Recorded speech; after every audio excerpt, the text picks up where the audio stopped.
croisée. Nous avons 3 intervenants avec nous ce soir, Maître Thierry Doriol, Maître Mathieu Alain et Monsieur Serge Bondy. Nous allons avoir 3 regards croisés sur la question de la transparence et des conventions minières. Qu'est-ce que la transparence? La transparence, dans le cadre des conventions minières, vous pouvez la définir comme la possibilité d'avoir accès à la création de la convention, à l'impact, aux aspects financiers, aux aspects fiscaux de la convention, ce qu'elle contient. Mais l'état des lieux aujourd'hui nous force à constater que dans toutes ces conventions minières que nous avons en Afrique, quelle que soit la matière qui est en cause, les conventions ne sont pas transparentes. C'est-à-dire que nous ne pouvons pas avoir accès à l'ensemble de la convention, à ses annexes surtout. Là, souvent, les renégociations sont possibles. C'est indiqué. On peut voir ces aspects-là, mais les aspects qui sont les plus intéressants, les aspects fiscaux et financiers, ne sont pas accessibles à tous. Donc, je vais vous présenter nos trois intervenants. Nous avons Maître Thierry Doriol, du cabinet Jean P. Associés. Il est professeur et co-directeur du DU Droit international en Afrique à l'Université Paris 2 Assas. Il est avocat depuis 1991. Il travaille au sein du département Énergie, Mines et Infrastructures. Il est également président de l'association Afrique Barreau de Paris et de l'Énergie Libre. Il est également docteur en droit. Sa thèse s'intitule « Les contrats relatifs à l'exploitation des ressources naturelles ». Il va nous présenter les relations entre... Les relations État-transparence. Il n'est pas fonctionnaire, donc il ne pourra pas donner la position de l'État, mais va nous décrire, ou essayer de nous dresser un portrait des influences et ce que précisent les codes miniers dans certains exemples et ce qui se passe dans la pratique. Ensuite, Maître Mathieu Adam est également avocat au sein du cabinet McDermott, Will & Emery à Paris. Il est avocat of counsel, c'est-à-dire il est depuis quelques années, depuis 2008 au sein, 2002 au sein de ce cabinet. Il est également dans le département énergie, mines et infrastructures. Donc il a sa spécialité, dans ses spécialités, les domaines qui ont trait à l'international, surtout les projets, les contrats internationaux, les octrois, les acquisitions, cessions des permis miniers.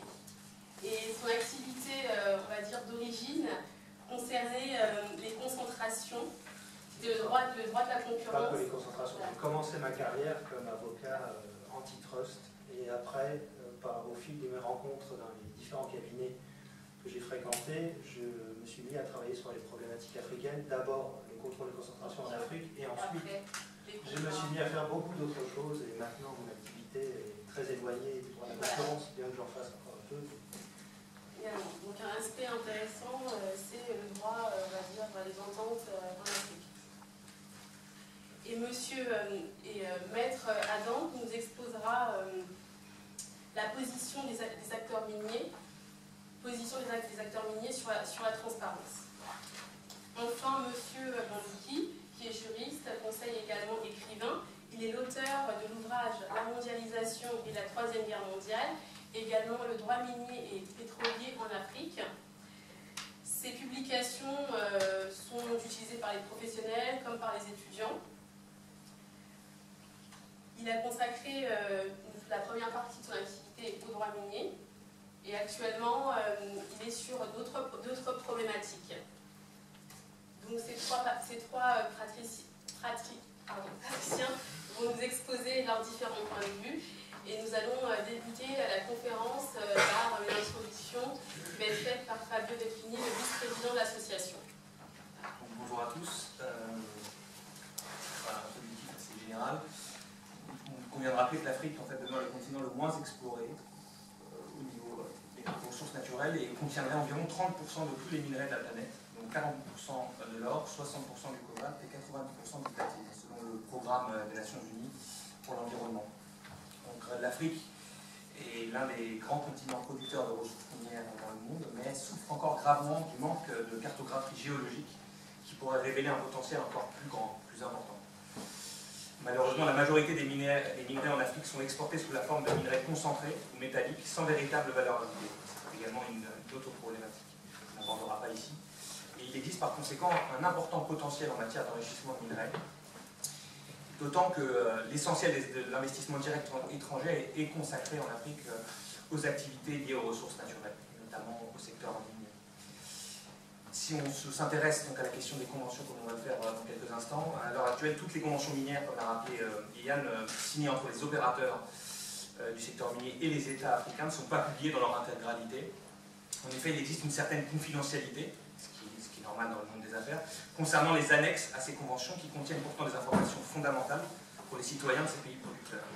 Donc elles fixent souvent les aspects financiers, les différentes contreparties et les conditions de rené-concession de ces conventions. Et à titre d'exemple, je ne sais pas si nos intervenants vont intervenir, il y a le cas récent, depuis 2013, de la République de Guinée avec le comité technique de revue des titres des conventions minières, cet État a décidé en fait de publier et de revoir en fait l'essentiel des conventions passées avec les opérateurs. Donc le principe de transparence de ces conventions minières est-il en train de devenir progressivement la norme alors qu'il a été pendant si longtemps une exception?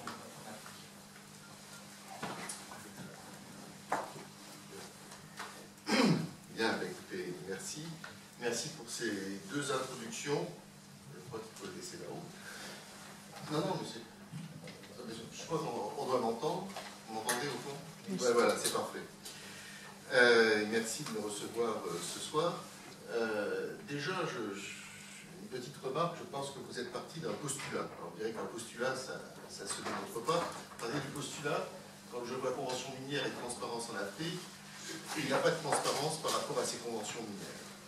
Une première remarque que je voudrais faire, c'est que, comme vous l'avez fort bien dit, au demeurant, en matière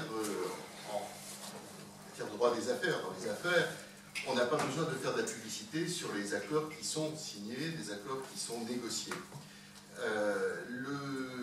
Votre remarque, je crois, relève d'un élément tout simple, que vous n'avez peut-être pas mentionné, mais qu'il faut mentionner dès le départ.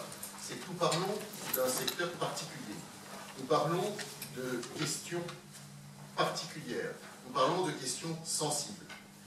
Vous avez une question qui est celle de l'exploitation des ressources naturelles, qui relève immédiatement d'une question beaucoup plus générale, qui est celle de la souveraineté permanente des États sur la ressource naturelle.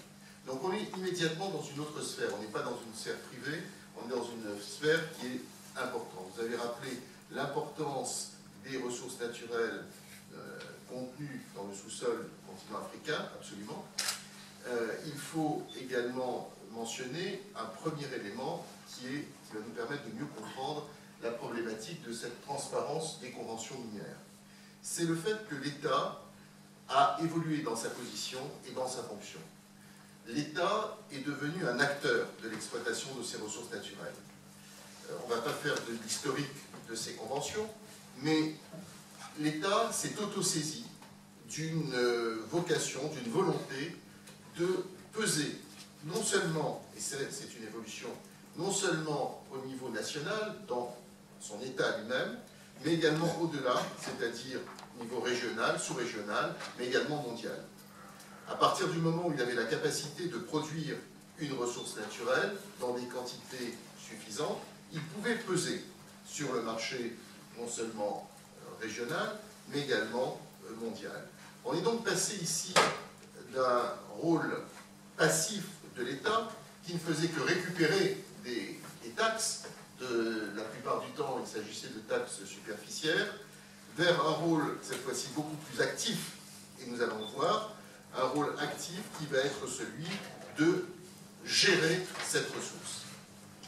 Alors, la gérer, ça veut dire deux choses. Ça veut dire la gérer d'un point de vue politique, mais ça veut dire aussi éventuellement la gérer d'un point de vue juridique et également économique. Ce qui nous intéresse ici, bien évidemment, c'est le côté juridique de cette gestion. Alors, quand on parle de convention minière, bien évidemment, on parle de contrats. Et on ne peut pas parler de ces contrats sans mentionner le secteur pétrolier. En fait, votre préoccupation ici est celle des ressources naturelles minières. la problématique est en fait une problématique plus globale, qui englobe le secteur des hydrocarbures. Ce qu'il faut voir et constater, c'est qu'il y a eu une évolution du cadre contractuel de l'exploitation des ressources naturelles, qui s'est faite de deux façons distinctes. D'une part, vous avez eu une évolution, pour ce qui concerne les hydrocarbures, une évolution structurelle, c'est-à-dire que l'on a changé les contrats, on a changé le cadre, on a changé les formules contractuelles, on a comme cela trouvé des contrats de participation, on a trouvé le contrat de partage de production, Production Sharing Agreement en anglais, les PSA, on a trouvé toutes sortes de formules nouvelles, au terme desquelles il y avait un réaménagement, dans les contrats de coentreprise, il y avait un réaménagement du rôle de chaque partenaire, le partenaire exploitant privé et l'État. L'État qui, pour exercer ce nouveau pouvoir, a créé la plupart du temps des entités nationales, des entités des compagnies nationales. Alors ce sont des compagnies essentiellement à l'origine, histoire, compagnies pétrolières, et ces compagnies pétrolières devenaient des partenaires de l'exploitant privé. Ils étaient l'exploitant public, exploitant privé, exploitant public, dans un cadre contractuel relativement complexe, puisque Nouveau est construit sur un élément que nous allons voir dans un instant, qui recèle justement la grande différence avec les contrats miniers, et l'État d'accueil, bien évidemment, qui était là comme puissance concédante. Et donc on a ce côté politique des choses qui est représenté par l'État, et on a le côté économique qui est représenté par la compagnie nationale, la compagnie d'État, sous contrôle de l'État. Dans le secteur minier, l'évolution est différente. L'évolution n'est pas structurelle. Le cadre juridique reste le même, le contrat reste le même. Et on fait référence ici, je crois que j'ai entendu cela, au code minier. Les codes miniers, Mineral Acts, selon l'endroit où on se trouve en Afrique. Il ne faut pas parler uniquement de la partie francophone, il faut parler de l'ensemble de l'Afrique subsaharienne, lusophone, anglophone et francophone. Et donc, c'est ce cadre d'évolution de la matière minière a été un cadre qui n'était pas cette fois-ci structurel, mais plutôt fonctionnel. C'est-à-dire que ce sont les clauses à l'intérieur d'un même contrat qui ont évolué. Ainsi, toutes sortes de dispositions que vous pouvez retrouver en matière fiscale, en matière de transfert de technologie, en matière d'exploitation, de commercialisation, ces clauses ont évolué en soi, à l'instar des contrats pétroliers, mais la différence des contrats pétroliers, c'est que la base, le cadre structurel, là, n'a pas évolué. Vous retrouvez aujourd'hui les mêmes cadres, plus ou moins, les mêmes cadres extérieurs de conventions minières, aujourd'hui, que celles qui existaient il y a 40, il y a 50 ans. C'est resté la même chose. Tandis que dans le secteur pétrolier, ce n'est pas le cas. Et qu'est-ce que l'on voit aujourd'hui comme évolution intéressante, et ça nous raccroche un peu à ces questions de transparence, c'est le fait qu'aujourd'hui, nous sommes en présence de la création, c'est tout à fait nouveau, de compagnies d'État dans le secteur minier. En Afrique, nous parlons de l'Afrique, donc de compagnies d'État en Afrique, qui vont, à l'instar des anciennes, des compagnies minières pétrolières qui existent déjà depuis quelque temps, prendre la relève, prendre un certain pouvoir, prendre de certaines fonctions qui vont être des fonctions, ici, d'exploitation. Et non plus, vous voyez, ce côté politique des choses. Alors, un élément clé à retenir qui va nous permettre de mieux comprendre ces questions de transparence, c'est le fait qu'on va avoir une ligne de démarcation avec l'attribution, l'octroi ou pas d'un titre minier. Le titre minier va être systématique, quasiment systématique aujourd'hui en matière minière. Alors que dans le secteur pétrolier, aujourd'hui, avec une statistique que l'on peut faire sur l'ensemble du continent africain, c'est du 50-50. C'est comme tu veux gagner des millions, c'est du 50-50. La moitié du temps, l'exploitant privé va être prestataire de services, ne va pas être détenteur du titre minier, le détenteur du titre minier pouvant être soit l'État d'accueil, soit la compagnie nationale. Et dans le secteur minier, non, il y a toujours transfert d'un titre. Alors ce transfert d'un titre, cette plus grande implication des États se retrouve au niveau de ce transfert et de cet octroi du titre minier. dans le cadre de la rédaction de ces clauses, nous allons retrouver ces grandes idées, ces grands principes. Alors, avant de venir vous voir, j'ai voulu regarder, et j'ai été bien aidé pour cela, l'ensemble des codes miniers africains, pour savoir d'où sortent ces conventions. C'est vrai, on parle de conventions minières, on parle de transparence, d'où sortent-elles? Alors, il faut savoir que vous avez des codes miniers quasiment sur tous les pays d'Afrique aujourd'hui. Les 54 pays ont quasiment tous un code minier, plus ou moins ancien.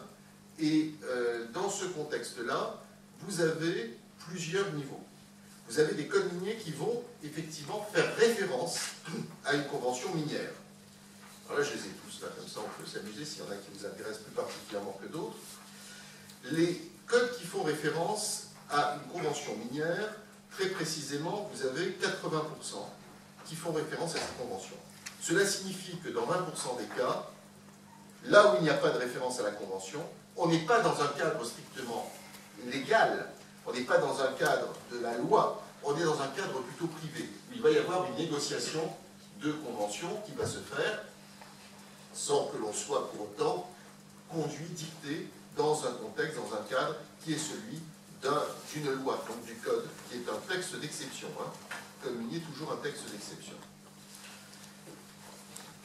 Ensuite, vous avez des codes qui vont donner des modèles de conventions, des conventions minières type. Alors quand vous me dites qu'il n'y a pas, quand j'entends qu'il n'y a pas de transparence, il peut y en avoir une, parce que vous avez un code qui va contenir en annexe, soit directement en annexe, soit dans un cadre d'un arrêté, d'un décret, ça dépend des pays, on va vous donner, on va publier une convention minière type. Alors cette convention minière type, ce qui est intéressant, alors déjà, où la trouve-t-on? Alors 41% des codes prévoient une obligation de communiquer un modèle de convention minière, et le modèle sera communiqué par décret dans la plupart des cas.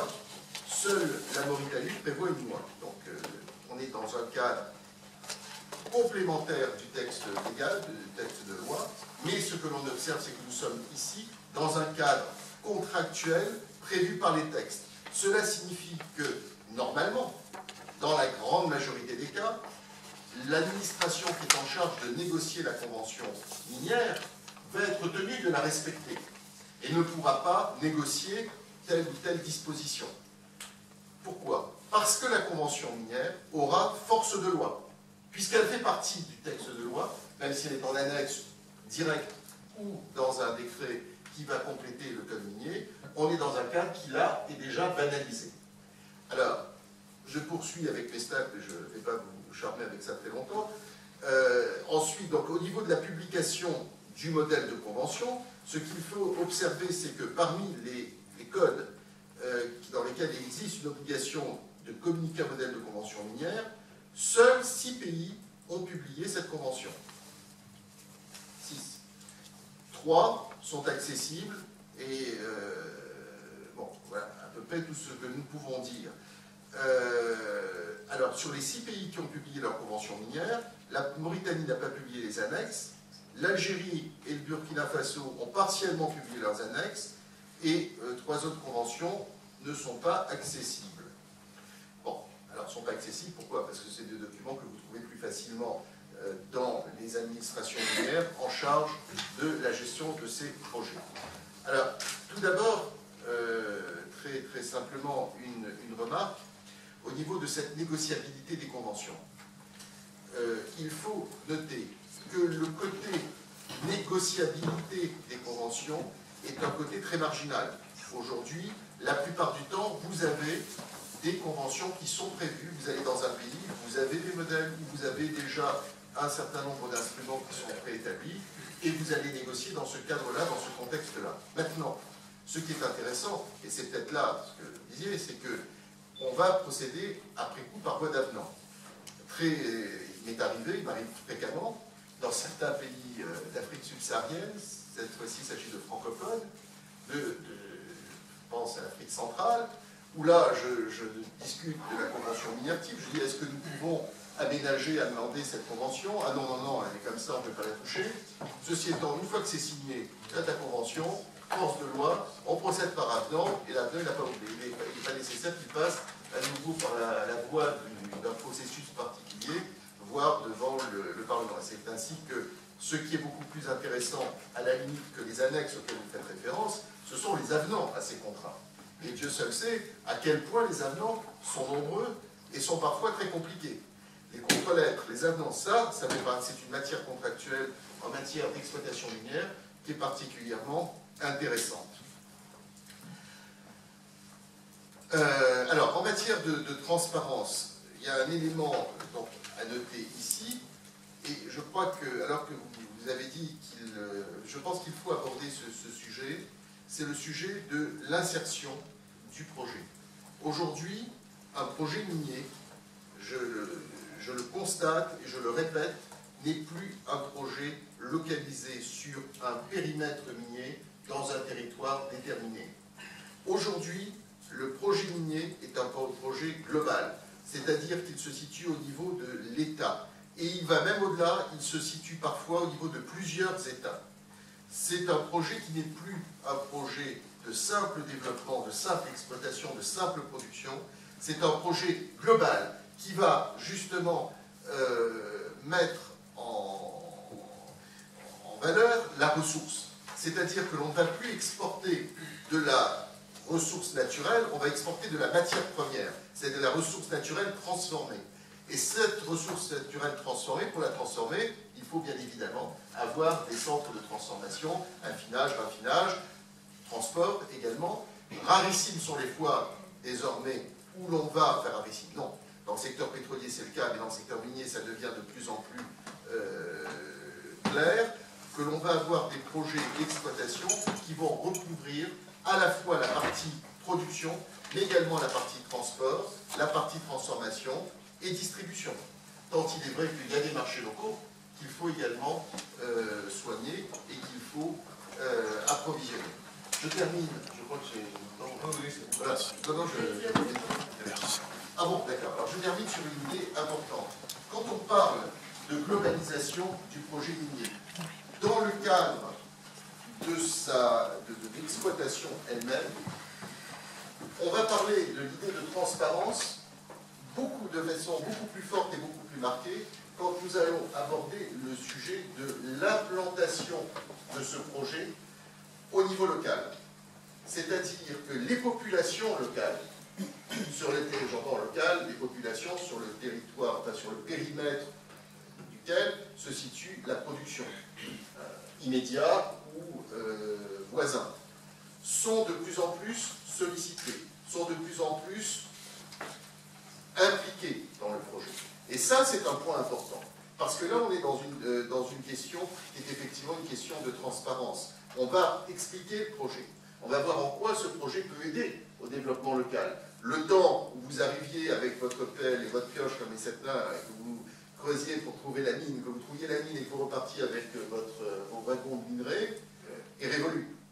Aujourd'hui, on va construire le projet. Du reste, en Afrique, nous avons des réglementations en matière de défense de l'environnement qui sont particulièrement modernes et qui sont particulièrement importantes et intéressantes, que l'on va retrouver au niveau de leur modernité rarement dans d'autres pays, sous d'autres continents. L'Afrique bénéficiant de ce mouvement d'aide, c'est-à-dire de mouvement vers l'avant en prenant ce qui a été fait sur d'autres cieux. Donc l'insertion locale des projets fait partie de cette idée de transparence et elle est effectivement particulièrement importante.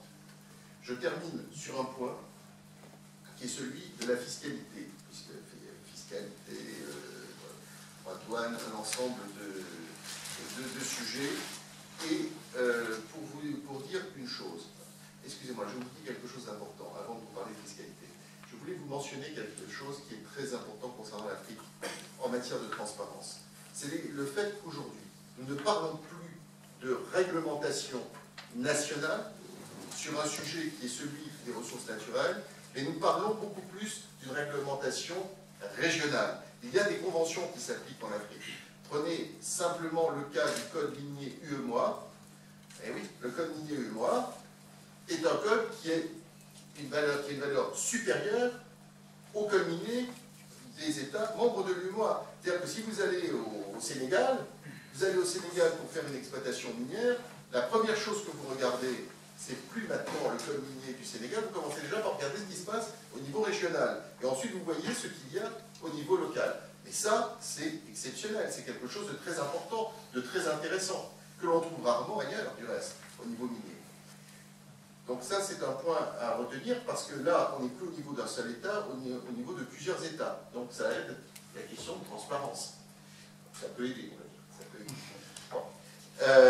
Au niveau fiscal et au niveau douanier, c'est à peu près la même chose, si ce n'est que c'est une matière qui va être contrôlée encore aujourd'hui beaucoup plus au niveau local, mais vous ne pouvez pas, moi je n'ai jamais rencontré de situation où une compagnie bénéficiait d'une fiscalité importante, différente de celle de droit commun, sans que ceci n'ait été autorisé par un texte d'exception comme un code minier, ou par un vote du Parlement, ou par une intervention particulière. Le fait qu'il y ait un régime particulier applicable au secteur minier par rapport à d'autres se conçoit.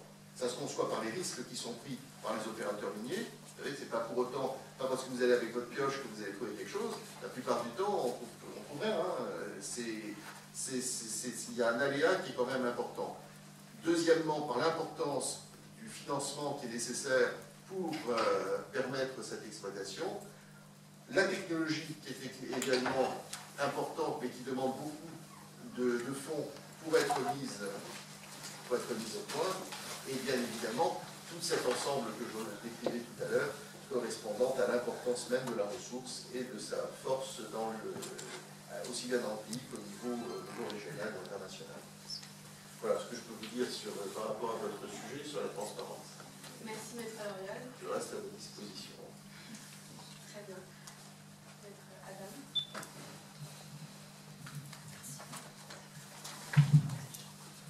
Oui, alors je vous remercie. Je vais essayer moi de vous donner plutôt l'éclairage des opérateurs privés.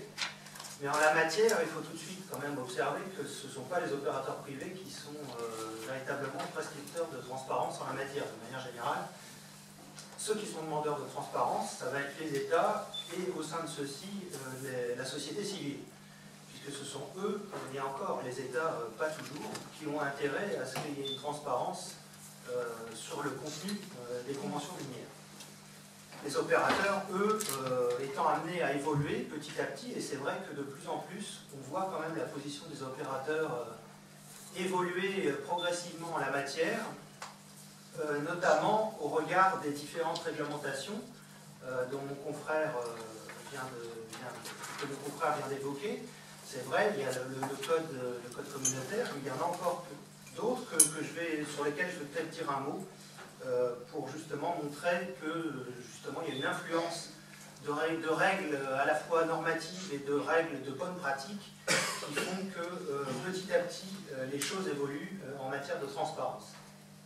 Alors je vais essayer d'aborder les choses sous trois points successifs.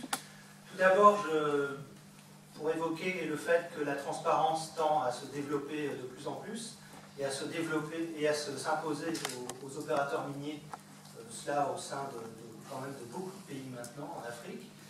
Ensuite, j'essaierai de discuter les différents arguments qui peuvent venir en faveur de la confidentialité ou de la transparence, en prenant le plus possible le point de vue des opérateurs privés. Et puis ensuite, j'essaierai de voir rapidement quelles sont les principales conséquences à tirer de cette transparence pour le gouvernement et l'investisseur dans la négociation et l'application de la Convention minière. Alors tout d'abord, donc, le constat, c'est que la transparence tend à se développer et à s'imposer de plus en plus aux opérateurs. Il y a un certain nombre de normes et initiatives internationales qui tendent à promouvoir cette transparence. Par exemple, la directive CEDEAO du 27 mai 2009 sur l'harmonisation des principes directeurs et des politiques dans le secteur minier prévoit, et qui donc la CEDEAO qui regroupe quand même 15 pays africains, à la fois anglophones et francophones, prévoit des dispositions qui visent directement la transparence. On peut notamment lire dans cette convention que les registres, documents et informations relatives à l'octroi, il y a également une référence dans cette directive à l'initiative sur la transparence dans les industries extractives qui est une initiative quand même extrêmement importante et qui tend à obliger justement les entreprises et les États à publier et à rendre public à la fois les paiements qui sont effectués à destination des gouvernements et pour ce qui concerne les gouvernements, les sommes qu'ils reçoivent des entreprises privées. Voilà, donc la directive, elle, comme l'initiative pour la transparence des industries extractives, sont des exemples de réglementation qui quand même maintenant s'applique. En tout cas, l'ITIE, elle, se développe beaucoup. Il y a de plus en plus de pays qui adhèrent à l'ITIE et qui sont jugés conformes à l'ITIE et qui donc doivent périodiquement publier des rapports dévoilant justement les revenus tirés des ressources minières et donc les paiements effectués aux sociétés privées et révéler ainsi des éventuels problèmes justement de manque d'égalité entre les deux, qui seraient liés justement à des problèmes, il peut y avoir de la corruption ou autre. Donc c'est une initiative qui est extrêmement importante et qui, lorsqu'elle est appliquée, elle n'est pas toujours très bien appliquée, mais permet quand même d'avoir de plus en plus d'informations sur les projets miniers et sur les conventions minières, puisque les pays qui adhèrent à l'ITIE doivent mettre en place un site internet, notamment, dans lequel sont accessibles notamment les conventions minières. Donc c'est le cas, par exemple, en RDC, on peut accéder à un certain nombre de documents, en Guinée aussi, donc voilà, ça tend à se développer. Il y a un troisième point peut-être qui pousse aussi peut-être les opérateurs privés à de plus en plus rentrer dans une démarche de transparence vis-à-vis de leurs activités, c'est tout ce qui est responsabilité sociale des entreprises. Alors ça, c'est pas une norme obligatoire, mais ça peut l'être pour les entreprises cotées, par exemple, dans les rapports annuels ou autres. Maintenant, les entreprises sont tenues de dévoiler des choses sur leurs initiatives en termes de protection de l'environnement, de mesures sociales et également de transparence. Et même les sociétés qui ne sont pas tenues de publier de telles informations tendent de plus en plus à le faire pour des raisons de bonne gouvernance et finalement aussi pour des raisons de politique d'image de marque de la société. C'est une chose qu'on observe et qui tend à se développer et ça caractérise donc une mise en œuvre volontaire de la part des entreprises de la transparence. Alors quels sont les différents arguments qui peuvent venir au support ou contre la transparence? Alors l'argument le plus évident du point de vue des opérateurs, c'est la nécessité de protéger les informations sensibles. En effet, les opérateurs miniers vont s'engager lorsqu'ils entreprennent un projet dans des investissements extrêmement importants qui, comme mon confrère l'a dit, concernent un domaine qui aussi implique la souveraineté de l'État. Il y a des moyens extrêmement... il y a des techniques aussi confidentielles qui peuvent être employées par les sociétés. Donc tout ça, ce sont des choses dont les opérateurs peuvent légitimement considérer que ces informations devraient rester confidentielles. Il y a également souvent, dans les conventions minières, moi je l'ai vu dans plusieurs conventions minières, des dispositions qui concernent aussi l'accès et l'utilisation par l'opérateur minier des infrastructures, notamment ferroviaires, portuaires ou autres. Et ça, ce sont des dispositions qui peuvent, dans lesquelles il peut y avoir des choses relativement sensibles, à la fois pour l'État et pour les entreprises, et à propos desquelles les signataires de la Convention peuvent avoir des réticences à dévoiler cette information au grand public. Le problème, c'est que ce souhait de conserver des choses confidentielles et les informations, entre guillemets, sensibles, confidentielles, se heurte au droit à l'intérêt public et au droit à l'information du public qui est légitime s'agissant de l'exploitation de ressources naturelles qui comportent d'importantes conséquences tant pour l'environnement que pour les populations.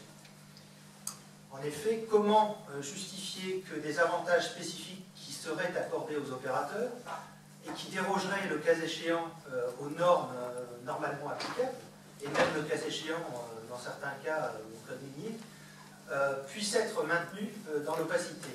Là, on voit qu'on touche à une limite de l'argument tenant à la protection de la confidentialité. Il Il y a peu d'informations qui sont en réalité, quand on réfléchit bien, véritablement sensibles et devant légitimement être protégées de toute divulgation dans les conventions minières. J'en ai listé quelques-unes qui sont habituellement avancées. Après, il peut y avoir un débat sur le fait est-ce que c'est vraiment des informations qui sont totalement confidentielles ou partiellement, ou qui en réalité ne sont pas réellement parce qu'on peut accéder à ces informations d'une manière ou d'une autre, où il peut y avoir un intérêt public supérieur pour accéder à ces informations. Les plus confidentielles, c'est à mon avis plus ce qui touche à la propriété intellectuelle, au savoir-faire, à certaines techniques d'exploitation.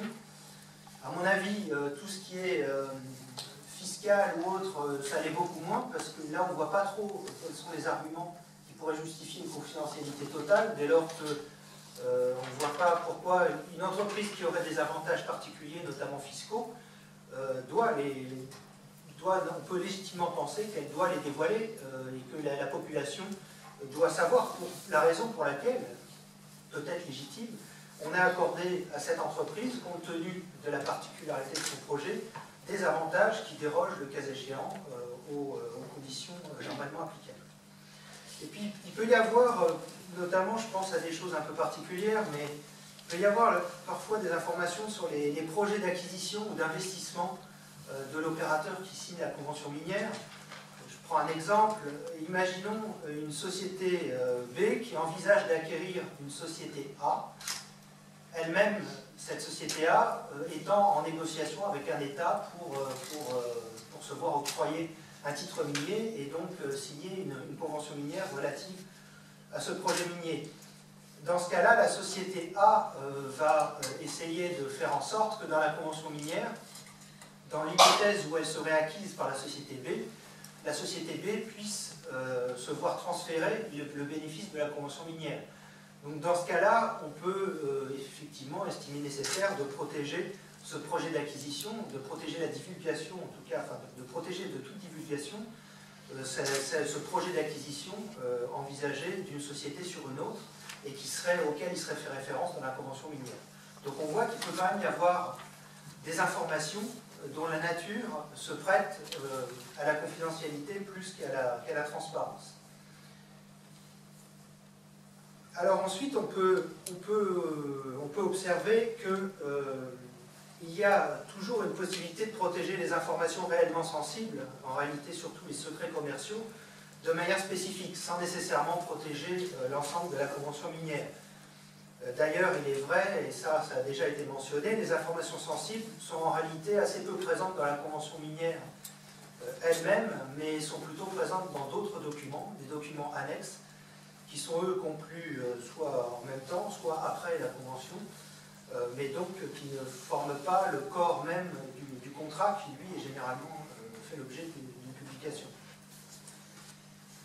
Et puis, enfin, il faut dire au sujet de cet argument sur la protection des informations sensibles que la divulgation de certaines informations peut être déjà prévue par la loi ou d'autres obligations qui sont supérieures à la Convention. Je pense notamment aux sociétés qui font appel public à l'épargne et aux règles boursières qui peuvent imposer justement de divulguer un certain nombre d'informations, notamment financières, et des informations même relativement sensibles, relatives aux clients, aux avantages qui peuvent être accordés ou autres.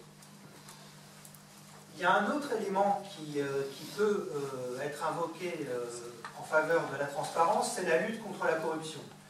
Alors la transparence, à mon avis, n'est pas suffisante pour assurer qu'il n'y aura pas de corruption, mais on peut estimer que c'est néanmoins quelque chose qui favorise ou qui tend à lutter contre la corruption.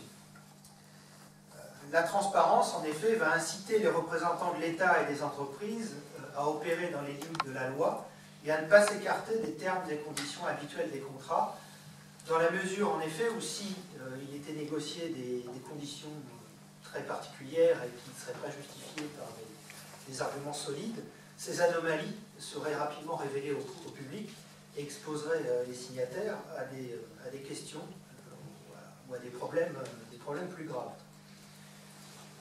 Il faut observer qu'en effet, les entreprises minières sont fortement exposées à la corruption.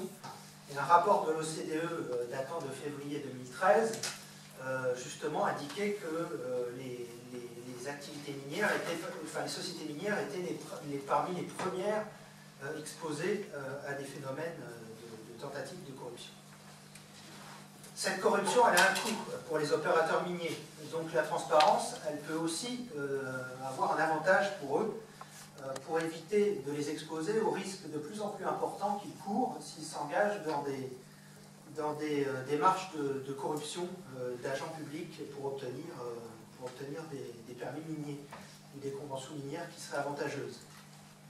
Je vais rapidement passer là-dessus, mais vous savez certainement qu'il y a maintenant, depuis de nombreuses années, mais ces réglementations sont appliquées de manière de plus en plus sévère par les autorités en question. Il y a notamment des réglementations américaines et anglaises.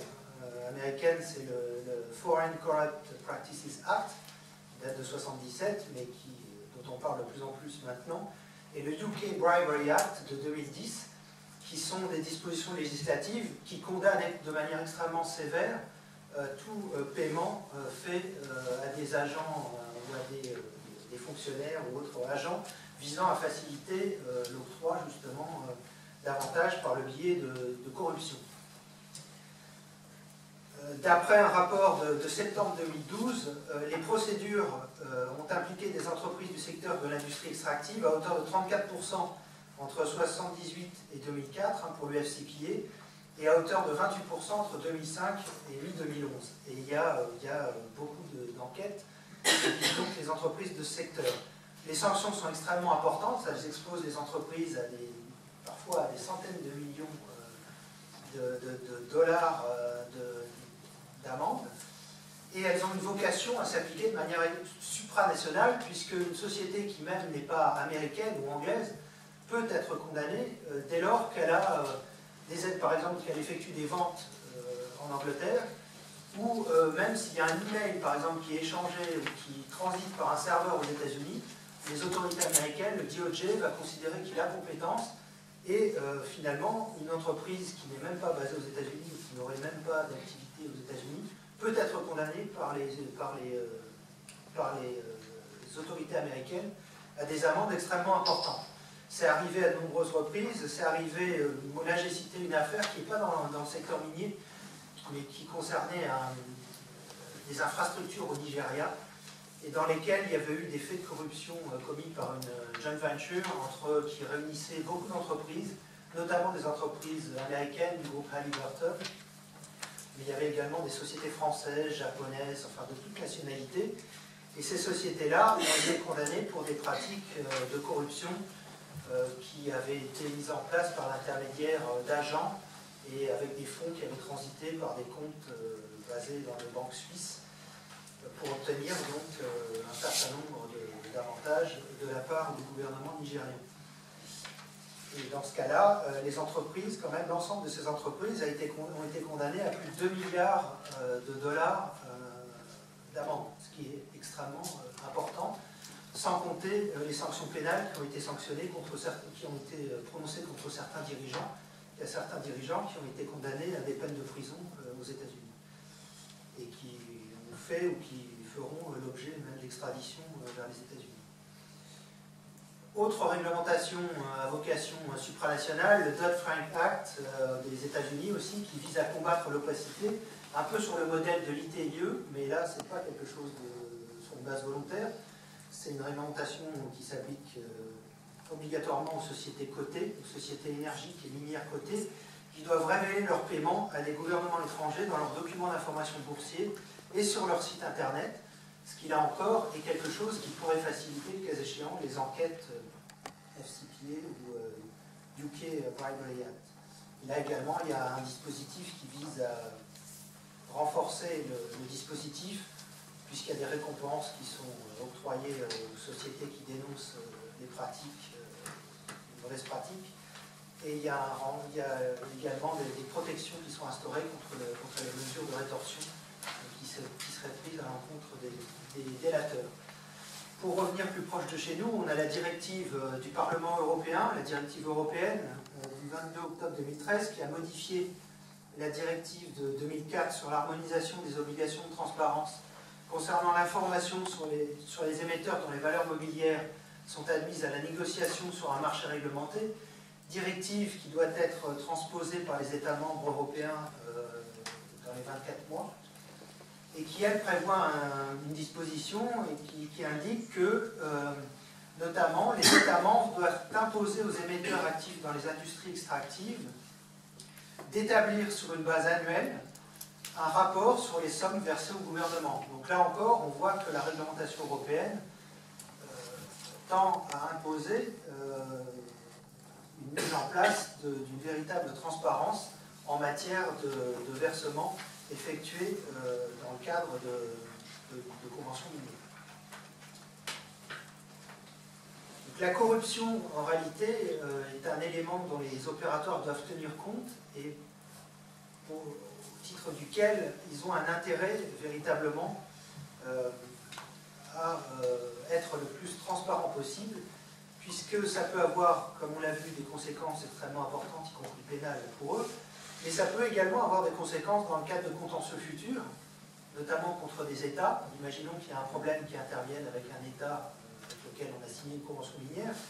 Si la société veut l'attaquer, et si elle a commis des actes de corruption, et même si l'État, bien évidemment, a été complice, voire l'initiateur de ces actes de corruption, eh bien, elle peut se prendre, cette société, l'argument de la corruption comme un boomerang dans le cadre d'une procédure arbitrale, puisqu'elle peut se voir rétorquée par le tribunal arbitral que puisqu'elle a corrompu l'État, dans ce cas-là, finalement, le tribunal est incompétent pour lui faire droit à ses demandes, et donc ces demandes qui seraient formées à l'encontre de l'État devraient être rejetées. Il y a des exemples récents qui sont intervenus, même plus anciens.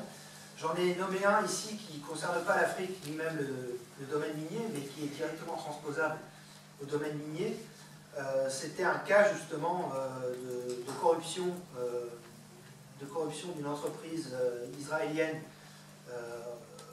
avec l'Ouzbékistan. Leur société avait agi contre l'État et le tribunal arbitral a rejeté la demande qui avait été formée par l'entreprise au motif justement que l'entreprise avait usé de moyens de corruption. Et donc ce qui ressort de cette sentence, c'est que peu importe que la demanderesse ait eu des demandes légitimes à l'encontre de l'État, et donc que l'État ait commis des fautes dans le cadre de l'application des contrats, des obligations auxquelles il était engagé, dès lors que l'investissement résulte d'actes de corruption, l'investisseur ne peut plus se prévaloir du traité bilatéral d'investissement et le tribunal arbitral va perdre sa compétence. Alors il y a un autre argument qui peut être avancé aussi par les entreprises, le cas échéant contre la transparence, c'est le fait que finalement les conventions minières sont des contrats qui seraient très complexes et qui finalement ne justifieraient pas la divulgation.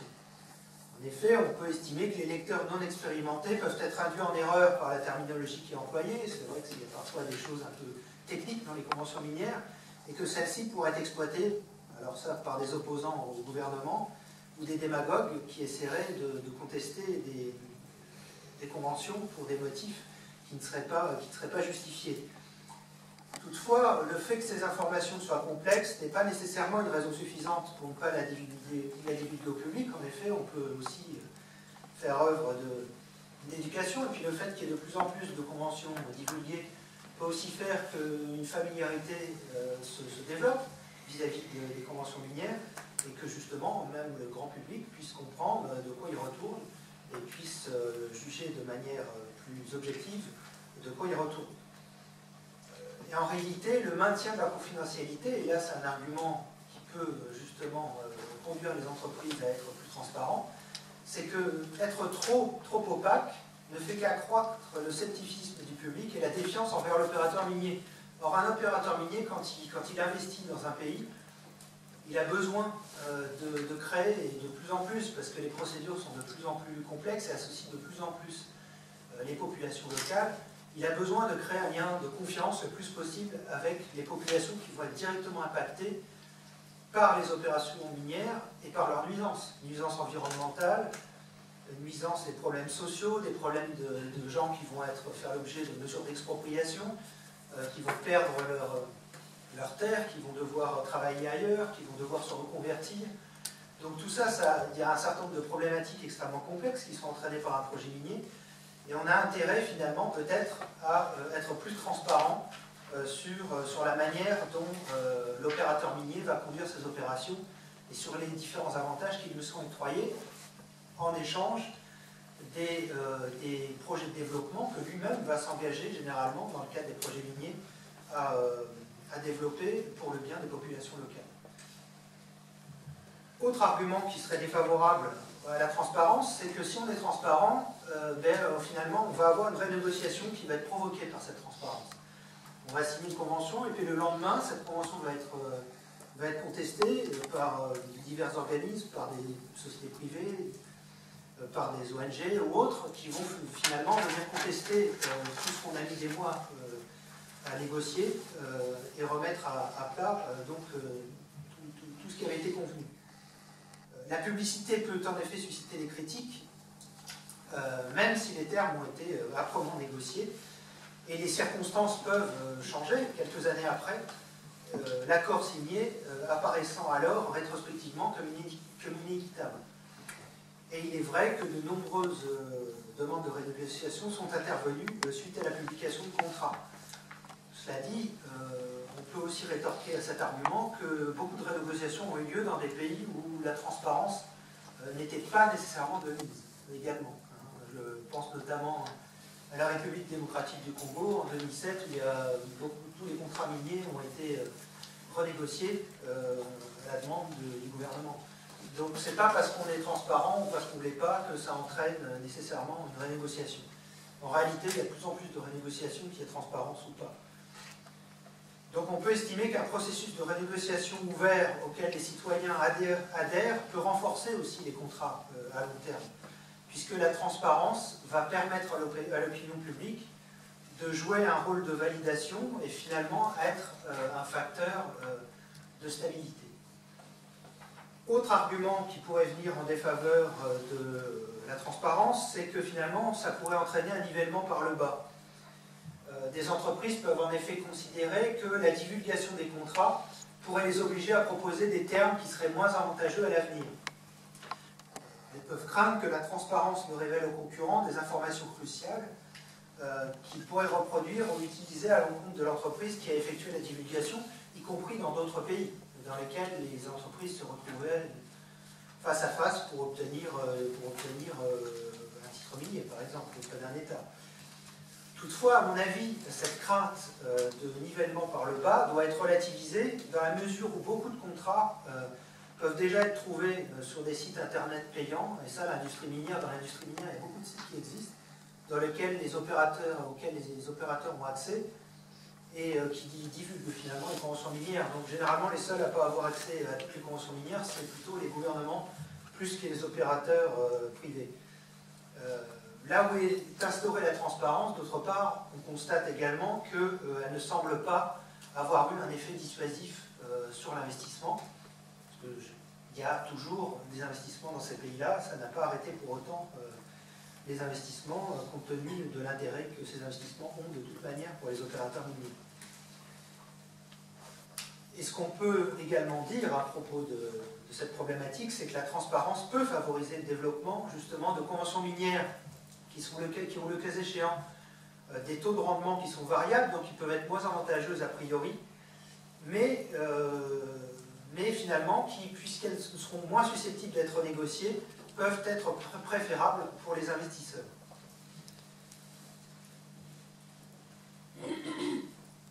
Et puis, dernière chose que je voudrais mentionner à ce propos, c'est que cette crainte est souvent surestimée, à mon avis, dans la mesure où les conventions minières tendent à être de plus en plus encadrées, notamment par les réglementations supranationales, telles que le Code minier communautaire UMOA, et finalement à ne plus pouvoir déroger à de nombreuses règles.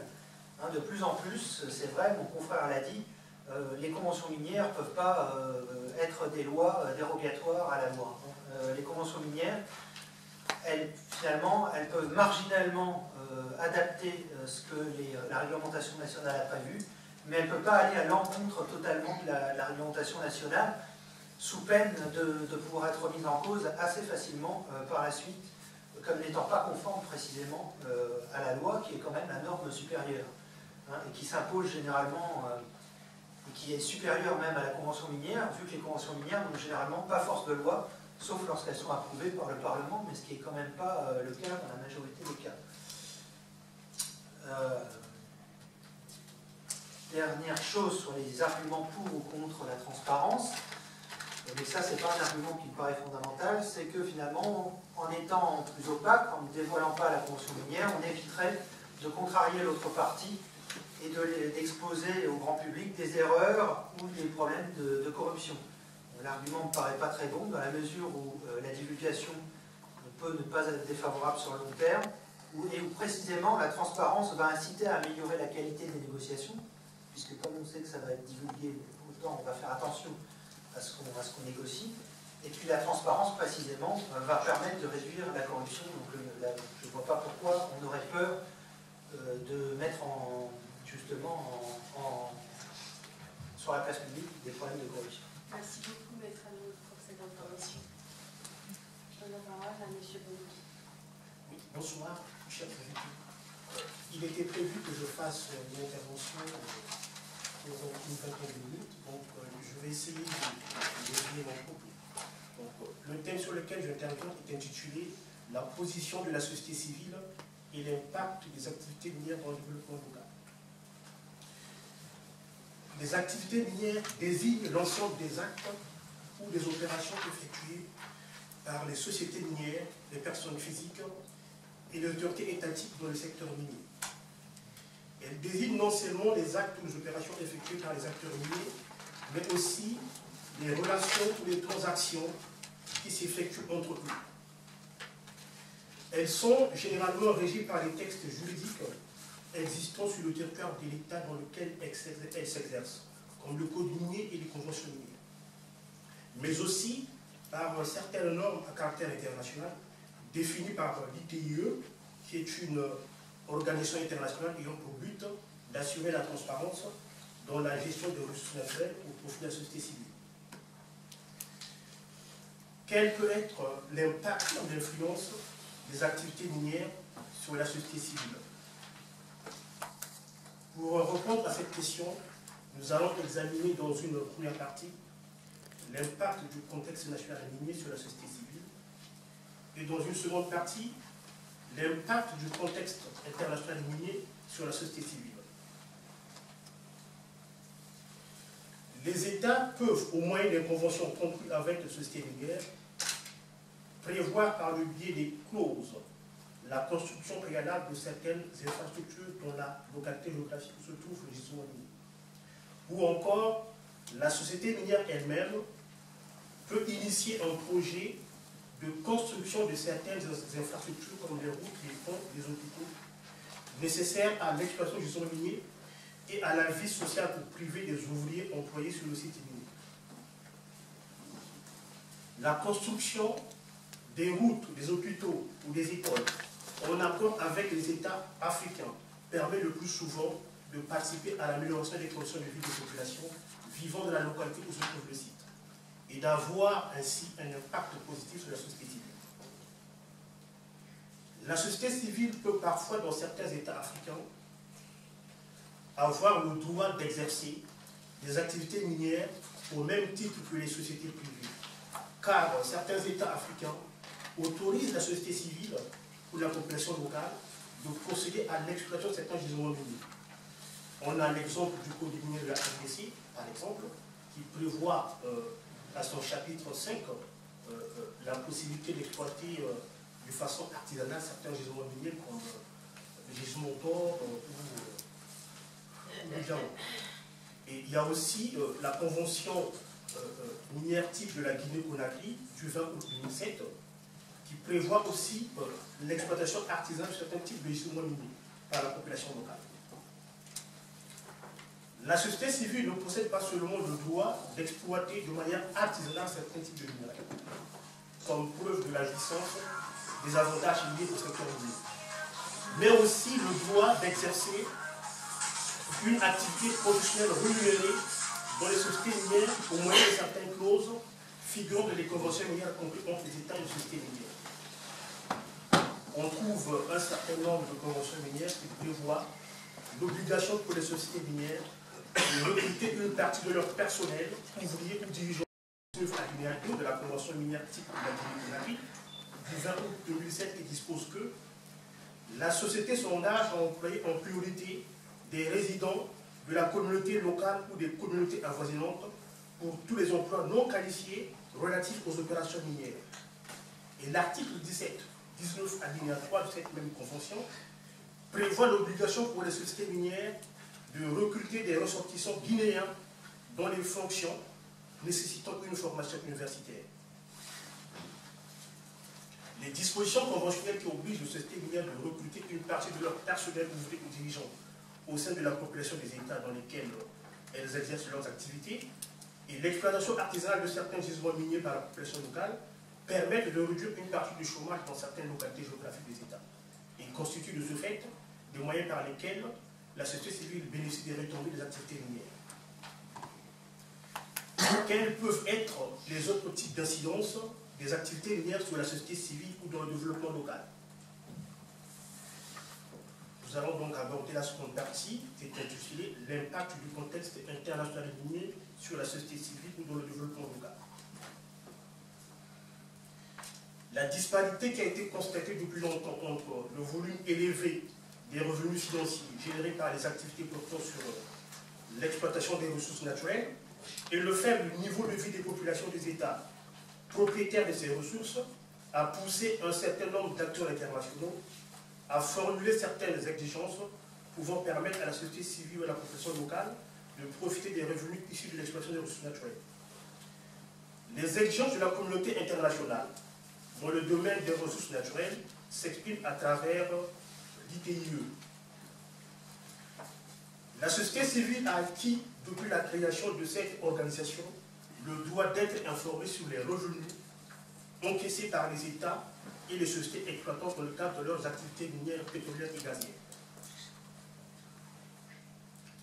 Elle peut solliciter auprès des autorités étatiques la réalisation de certaines œuvres matérielles ou la prestation de certains services au moyen des revenus issus des activités minières sur la base donc de la norme ITIE. On peut citer par exemple le cas de la RDC avec la province du Katanga où les acteurs de la société civile de cette province ont demandé et obtenu de la part des autorités de cette province l'augmentation de certaines taxes. Et par ailleurs, la société civile initie elle-même d'autres projets et en même temps, la société civile peut aussi elle-même proposer certaines choses pour revendiquer ses droits. La dernière conférence mondiale de l'ITIE tenue à Sydney, en Australie, et la conférence du Cap Town en Afrique du Sud, en sont des exemples édifiants. Et au cours de ces conférences, la société civile a eu le droit d'exprimer ses doléances. Et actuellement où nous parlons, nous sommes dans une situation où les États ne peuvent plus en fait se substituer à la place de la société civile. Et aujourd'hui, nous avons beaucoup de propositions qui postulent pour la réforme de la plupart des codes miniers, la révision des conventions minières conclues à certaines périodes, la transparence de la procédure d'attribution de licence et des appels d'offres émanent de plus en plus de la société civile qui se trouve au cœur des activités minières. En définitive, nous pourrions dire que les conventions minières ne sont plus tributaires de la volonté des parties contractantes qui sont les États et les sociétés minières, mais aussi du contexte international qui nous oblige de prendre en compte les intérêts de la société civile, qui devient le premier acteur du système mondial de la gestion des ressources naturelles et propriétaire des ressources naturelles. Auparavant, l'État était propriétaire des ressources, mais dorénavant, la société civile est devenue propriétaire des ressources au regard de la norme ITIE. Voilà. Par cette intervention, je mets un terme.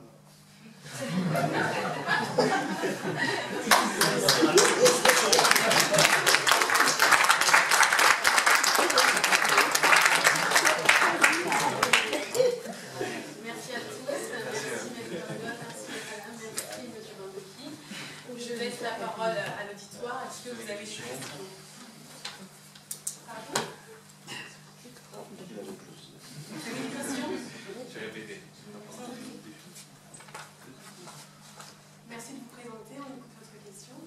Bonsoir, je m'appelle Nadia Slaoui, je suis dans le Master 2 droits africains et j'aurais une question donc, pour la personne qui souhaiterait y répondre.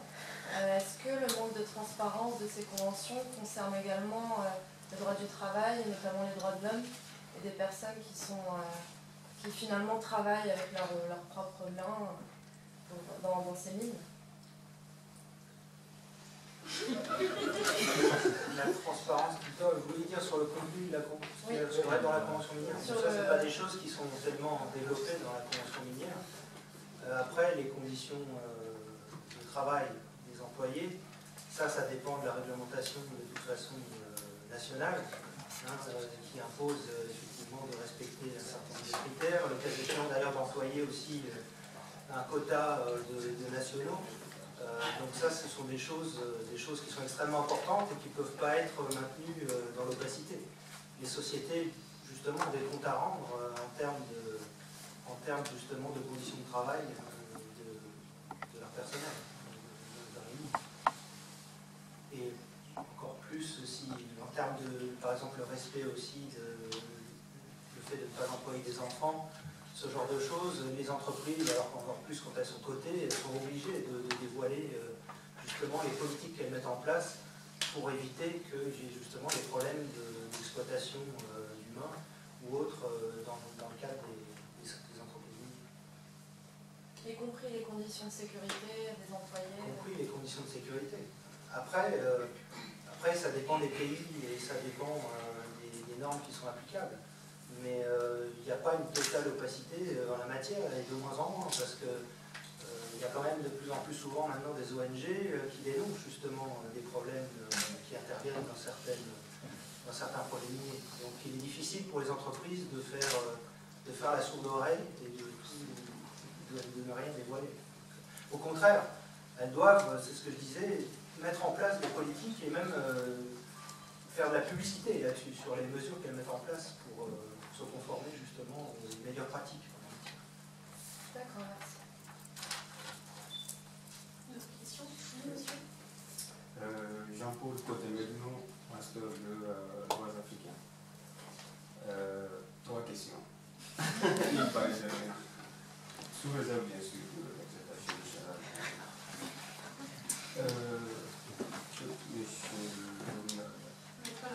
Maître Lauria. En fait, vous parliez des compagnies d'État. Vous disiez que les compagnies d'État répondent plutôt à une préoccupation essentiellement économique, alors que la mission initiale dans le cadre de l'État était à la fois économique et politique, ainsi de suite. Est-ce que la création de compagnies d'État n'a pas pour fonction aussi d'assurer le contrôle interne même de la gestion de l'administration des sociétés minières?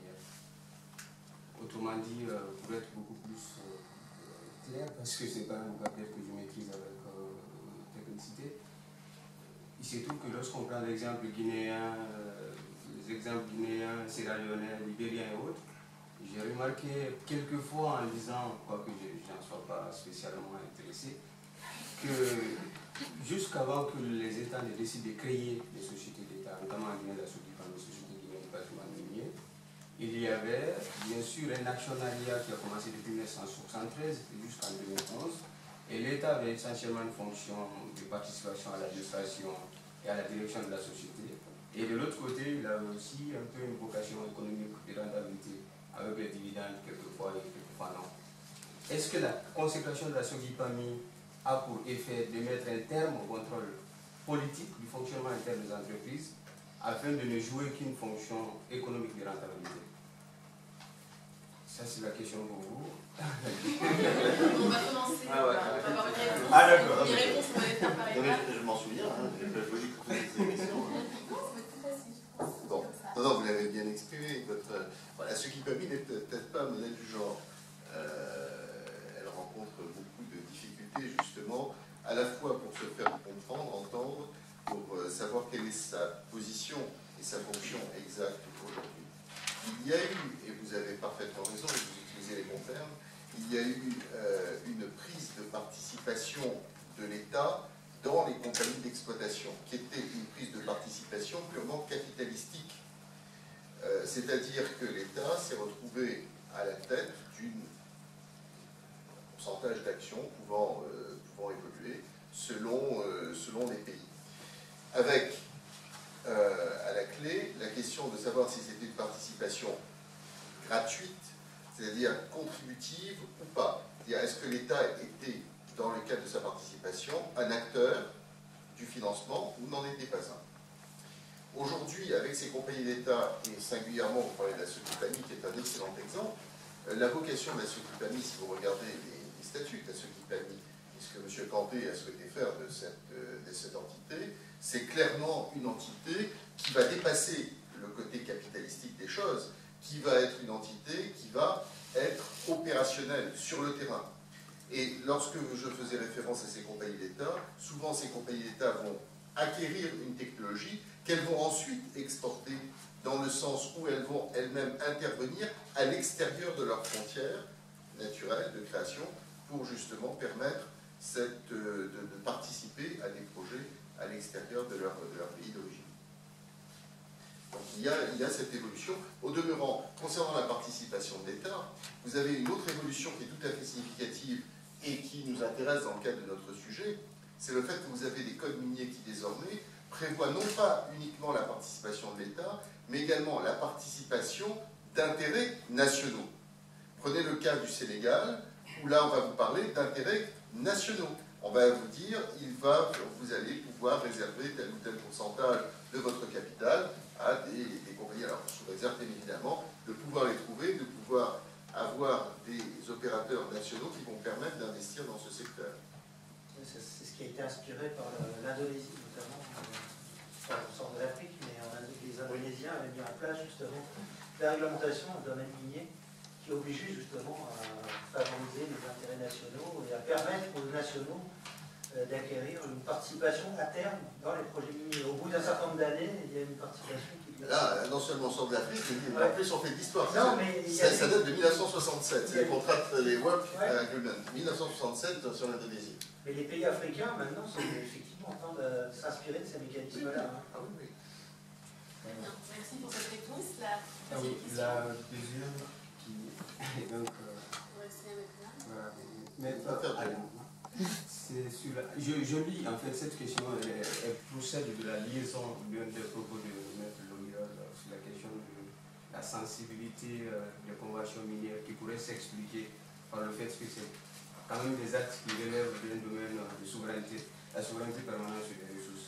J'ai souvent un problème finalement avec ces concepts, parce qu'en fait, lorsqu'on lit les conventions minières, je me demande quel est le domaine de la souveraineté qui est visible. D'abord, je vous pose votre question, vous, avant de donner ma question. Vous disiez que lorsqu'il y a un problème entre la loi et la convention, que souvent la convention n'a pas force de loi. C'est vrai, il se trouve que lorsqu'on est dans une vision réaliste, peut-être que je ne suis pas mieux placé pour être un formaliste du droit, vous en êtes mieux, vous êtes praticien. Mais à la lecture de ces conventions, quelquefois, puisque j'ai eu quelquefois l'occasion, je trouve que d'un côté, en amont, on te dit oui, la convention est soumise à la loi nationale. Donc elle est soumise théoriquement à la réglementation nationale.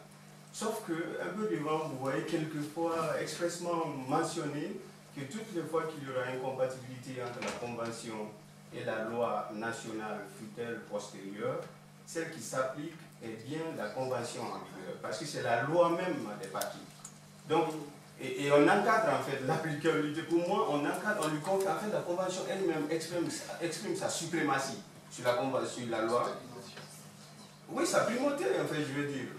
Parce que je pense qu'elle-même elle affirme sa primauté sur la loi, que la loi soit antérieure, là on évoque carrément la non-rétroactivité, ou postérieure, parce qu'elle-même elle affirme son inapplicabilité. Donc je me demande, quel est le problème, comment vous appréciez le fait que cette convention qui théoriquement est assujettie à la loi affirme dans une situation précise sa primauté? Ça c'est les clauses auxquelles vous faites référence. Ça c'est l'activité juridique. Après, il y a des rédacteurs qui vont essayer effectivement de conférer à la convention une force finalement qu'elle n'a pas nécessairement en réalité juridiquement. C'est pas parce que la Convention affirme qu'elle prévaut sur d'autres dispositions réglementaires ou légales que c'est le cas juridiquement. Si jamais il y a un contentieux ensuite sur l'applicabilité justement de cette disposition, il y a fort à parier que le juge qui en connaîtra ou l'arbitre considérera précisément que la Convention ne pouvait pas déroger à certaines dispositions de la loi. Donc très souvent c'est vrai que c'est affirmé dans les conventions, mais après il faut regarder quelle est la valeur de la Convention au terme de la loi. Que dit le Code minier? Est-ce que la Convention minière est approuvée par le Parlement? Alors auquel cas c'est vrai, la Convention, lorsqu'elle a force de loi, elle peut déroger aux dispositions normalement applicables de la loi, mais si c'est une réglementation approuvée simplement par décret, elle ne peut pas déroger à la loi. Elle peut le cas échéant déroger à certaines dispositions réglementaires, mais elle ne peut pas déroger à la loi. Donc il y a une limite quand même de ce type de disposition. Alors je sais qu'en pratique, on voit de tout dans les conventions minières, mais c'est des dispositions qui n'ont pas toujours une force juridique. En cas de contentieux,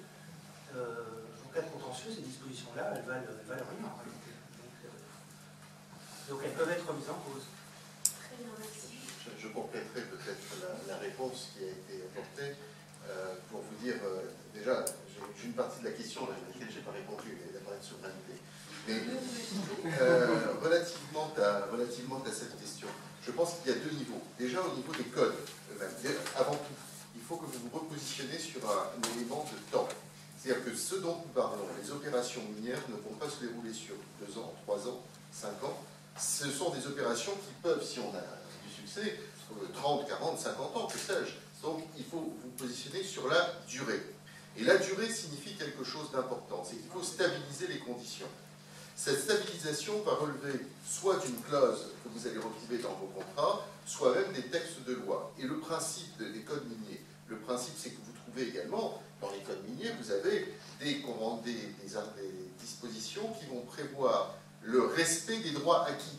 C'est-à-dire que vous allez avoir la survie de la loi ancienne qui va vous permettre d'être toujours sous la réglementation qui aura été abrogée. Je prends un cas, on s'est amusé à regarder concernant le Mali, où vous avez aujourd'hui au Mali 3 codes miniers qui s'appliquent, en plus du code minier actuel. Pourquoi? Les 3 sont abrogés. Ils continuent de s'appliquer parce que vous avez des conventions qui ont été signées sous l'empire de l'ancien code. Alors vous avez, donc ça c'est les clauses de stabilisation qui sont prévues soit par voie conventionnelle, soit par voie légale.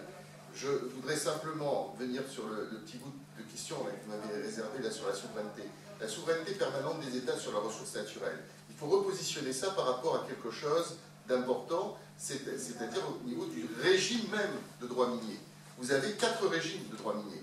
Et les régimes ne sont pas les mêmes selon les pays d'Afrique. Un coup vous êtes en régime domanial, un coup vous êtes en régime régalien, un coup vous avez le droit musulman qui peut s'appliquer également, qui peut créer quelque chose de différent.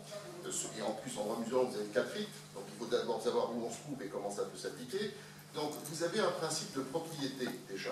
Et ce qu'il faut bien comprendre, c'est que la souveraineté de l'État ne peut s'appliquer que sur la matière, sur la ressource naturelle qui est contenue dans le sous-sol et qui est un bien immeuble. Parce que dès qu'elle sort, elle change, c'est la magie, elle devient un bien meuble. Et là, les choses sont différentes. Vous n'allez pas appliquer la souveraineté de l'État sur votre litre de pétrole, de super, vous allez mettre dans votre pétrolette, dans votre voiture, que sais-je. Vous la mettez. Donc il n'y a plus de souveraineté de l'État. Donc vous avez un bien immeuble et un bien meuble. Et ça, la souveraineté, il faut bien la repositionner. Je vous invite au demeurant à considérer les débats qui ont eu lieu aux Nations Unies en 1962, lors de l'adoption de la résolution 1803. Et là, c'est tout à fait clair. Tu vois, c'est bien expliqué. C'est très bien expliqué, du reste. Très bien, merci. Votre dernière question, sauf si quelqu'un Oui, a voilà, une c'est bien. question. Étienne Darc, doctorant à l'Université d'Aix-Marseille. J'aimerais revenir sur les enjeux de la transparence et la résolution, dans le cadre de la résolution des litiges, née de la Convention minière. Nous savons qu'en principe, il existe 2 types d'arbitrage. L'arbitrage d'investissement qui serait plutôt transparent et l'arbitrage commercial international qui lui sera en principe confidentiel. Or, les choses ne sont aujourd'hui pas aussi simples, aussi dialectiques. Maître Loriol a rappelé tout à l'heure le phénomène, le fait qu'aujourd'hui l'État est comme une double casquette, en tant qu'il est à la fois régulateur, mais aussi à la fois partenaire commercial à part entière auprès des investisseurs étrangers. Dans ce cadre-là, on a évoqué la création d'entreprises commerciales d'État, ainsi que de nouvelles clauses. Les clauses de stabilisation dans le temps ne sont plus les mêmes. Aujourd'hui, ce sont davantage des clauses d'équilibre économique qui s'adressent aujourd'hui à des entreprises commerciales d'État. Ma question, elle est simple, elle est de savoir si le fait même que l'exigence de transparence est quelque chose qui est assez lourd, qui pèse sur les États, est-ce que les États ne vont pas avoir tendance, est-ce que c'est des choses que vous constatez en tant que praticien, à s'en soustraire en disant non, non, ce n'est pas de l'ordre de l'État, mais c'est de l'ordre uniquement commercial. On va essayer que le litige soit un litige purement commercial et qu'il soit donc tenu du principe de confidentialité. D'accord, autrement dit, pour vous, l'État sera un acteur commercial comme les autres. Est-ce que les États tentent d'avancer cet argument?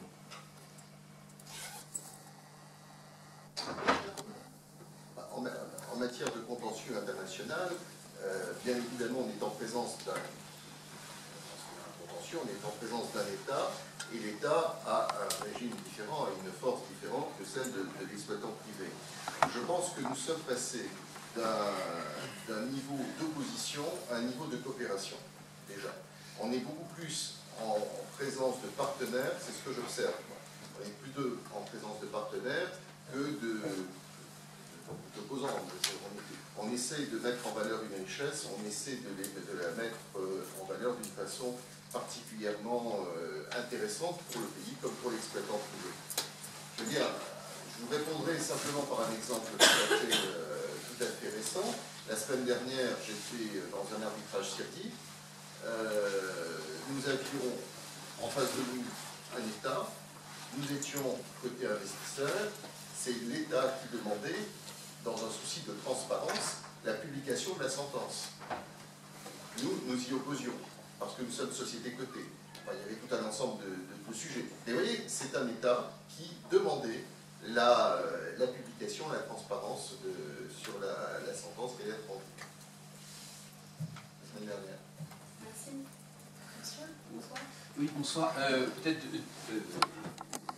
trois rapides observations. Yves Nouvelle, professeur à l'Université Panthéon-Assas. Bon, d'abord, peut-être concernant la question qui a été posée sur le statut des salariés, je pense qu'il faut dire aussi qu'on voit apparaître des contentieux où on essaye de rechercher la responsabilité de la société mère comme co-employeur, et donc que le contentieux il se déplace des lieux d'exploitation vers éventuellement les États d'origine et les États exportateurs de capitaux. Il y a ce type de contentieux dans lesquels les sociétés mères sont poursuivies par les salariés des pays africains en situation de conflit. Deux observations rapides sur les problèmes posés par la transparence et les aspirations à cette transparence que je vois dans certains domaines, et je voudrais prendre l'avis des intervenants sur cette question. Du côté de l'État d'abord. Du côté de l'État, j'observe, c'est présent notamment dans des contentieux en Amérique latine, le souci pour l'État de savoir qui détient effectivement le titre minier. Et cette préoccupation légitime, elle pose des problèmes, notamment, et là je fais référence à la pratique notamment qu'on peut voir aujourd'hui sur le site de la Guinée-Conakry, dans l'affaire de Simandou. Vous avez un titre minier détenu par une société, en l'espèce Rio Tinto, on peut dire les noms puisqu'ils sont publics, qui localise ses avoirs à Jersey, et il y a une cession de la société de Jersey à des intérêts chinois. La question c'est, est-ce que cette modification du capital de la société qui détient la société qui est titulaire du titre minier doit être connue par l'État d'accueil? Alors j'observe que la Guinée-Conakry a modifié son code minier précisément pour dire vous devez m'informer du contrôle, même indirect, du titre titre minier. Et donc je voulais poser à Maître Loriol la question de savoir s'il repère aussi d'autres tendances en dehors de la Guinée-Conakry à ce type de disposition, soit dans les codes miniers, soit éventuellement dans les contrats. Et puis, deuxième aspect sur la transparence, mais cette fois-ci comme aspiration de l'entreprise, il y a une question que je me suis toujours posée, mais à laquelle vous avez peut-être apporté un début de réponse, Maître Adam, en disant, au fond, les entreprises, elles ont un intérêt juridique à connaître ce que les autres concluent aussi. Et cet intérêt juridique, il se matérialise par une clause que l'on trouve assez régulièrement, à ma connaissance, qui est celle de l'investisseur ou de l'opérateur le plus favorisé. Autrement dit, pour savoir quels sont les droits que l'on tire de cette clause, il faut connaître comment sont traités contractuellement les autres investisseurs éventuellement concurrents. Alors, est-ce que, au fond, cette transparence, elle n'est pas, de ce point de vue-là, éventuellement susceptible d'être recherchée aussi par les opérateurs miniers pour pouvoir, pour reprendre vos termes, opérer un nivellement, mais cette fois-ci par le haut, en quelque sorte, du traitement accordé aux investisseurs?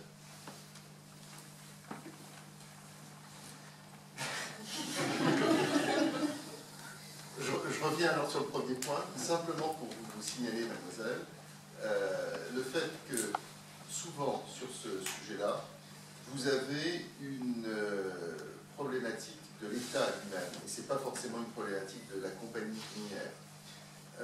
On a fait état tout à l'heure du travail des enfants, on a fait état de l'exploitation artisanale, de leur paillage. Il faut savoir que c'est surtout dans ce contexte-là que l'on trouve le problème lié au droit du travail. Là, vous avez une exploitation extraordinaire et scandaleuse dans certains endroits. Vous avez des conditions lamentables. Enfin, j'ai pu voir cela dans des pays que je ne citerai pas, en Afrique subsaharienne, où les gens travaillaient dans des conditions absolument de sécurité, santé, effroyables, avec travail d'enfants qui pouvaient plus facilement se glisser dans les trous pour arriver, en parlant d'empaillage, c'est-à-dire recherche artisanale d'or, et je ne vous parle pas des questions environnementales. Donc là, c'est beaucoup plus un problème de contrôle par l'État de ces activités, avec le problème éventuel, et ça on le retrouve dans les codes miniers, avec le problème éventuel du télescopage entre l'orpailleur, l'exploitant artisanal, et l'autre, et l'exploitant qui lui a un titre minier. Et on a très souvent, vous avez, c'est la politique des blue tents, c'est-à-dire que vous prenez un hélicoptère et puis vous regardez, vous passez sur une zone, vous cherchez les tentes bleues, c'est-à-dire les tentes en plastique bleu, et là vous dites, ah là il y a de l'orpaillage, vous revenez à l'administration centrale, vous regardez si le périmètre est couvert ou pas par un titre minier, il n'est pas couvert, vous prenez votre titre minier, et ensuite vous avez bien évidemment quelques oppositions de ce type. Donc c'est simplement, effectivement, on observe la délocalisation des sujets au niveau du droit du travail, mais aussi il faut mettre en cause le manque de moyens des États pour contrôler le travail sur site. Concernant, oui, la Guinée n'est pas un cas isolé.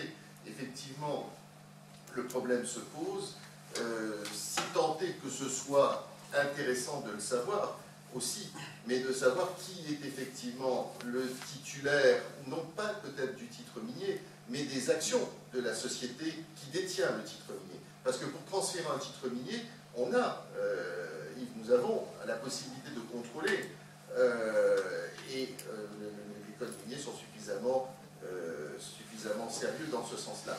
Là où se pose le sujet, en pratique, et qui peut poser un problème pour l'État, c'est ce que j'ai rencontré, mais pas uniquement en Guinée, mais un peu de partout, c'est quand vous apportez le titre minier en garantie en matière de montage de financement de projet. La banque a besoin d'avoir quelques éléments de confort. Et le principal élément de confort pour la banque, c'est bien sûr le titre minier. Comment peut-on apporter un titre minier en garantie? Là se pose la question de cette qualification juridique. Est-ce qu'il s'agit d'un bien meuble ou d'un bien immeuble? Qu'est-ce qui peut donner cette qualification? C'est le code minier lui-même. Et là, on trouve des solutions qui sont parfois surprenantes, du reste. Dans le code minier du Mali, on avait dit que tel titre d'exploitation minier avait la qualité de bien meuble, mais le bien meuble devant faire objet d'une hypothèque.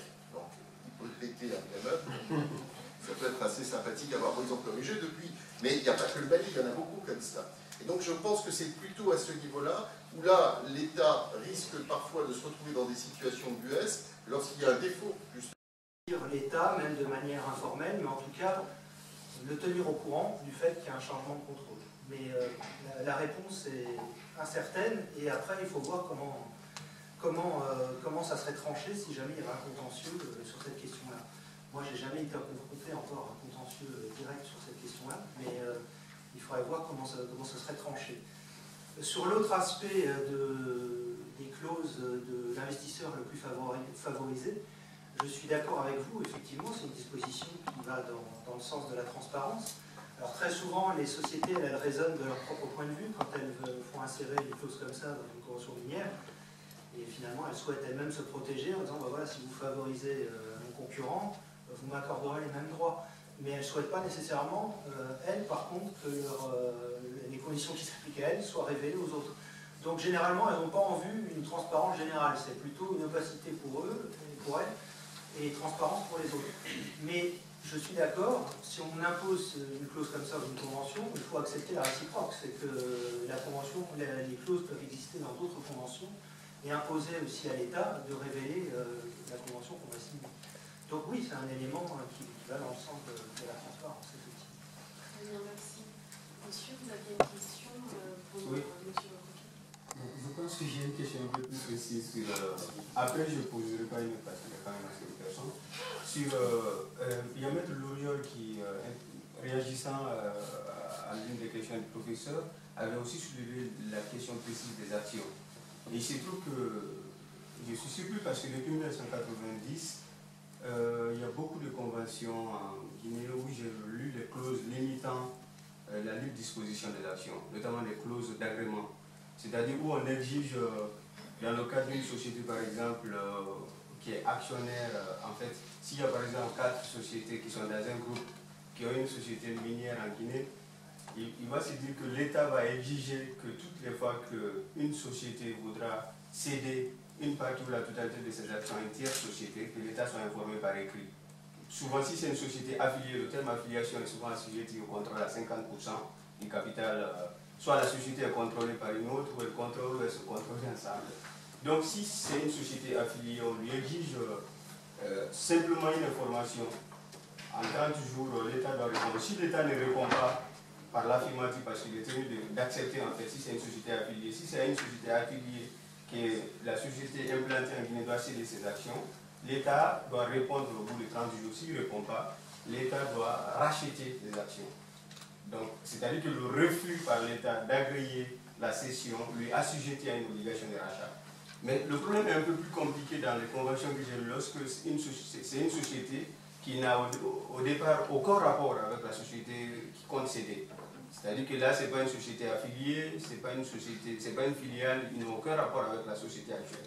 Une société A veut céder ses actions à une société X, ils ne se connaissent pas, l'État a 2 mois pour répondre en fait. Parce que la clause d'agrément en général dans le cas guinéen, ce qui n'est pas un cas général, c'est un cas très précis, demande à ce que le gouvernement saisi puisse donner sa réponse au courant de 2 mois. Mais même dans ces cas, lorsque le gouvernement répond par la négative ou lorsque le gouvernement reste silencieux, déjà ça c'est le premier principe. C'est-à-dire que le silence du gouvernement vaut décision implicite d'acceptation. D'accord, une autre question sur...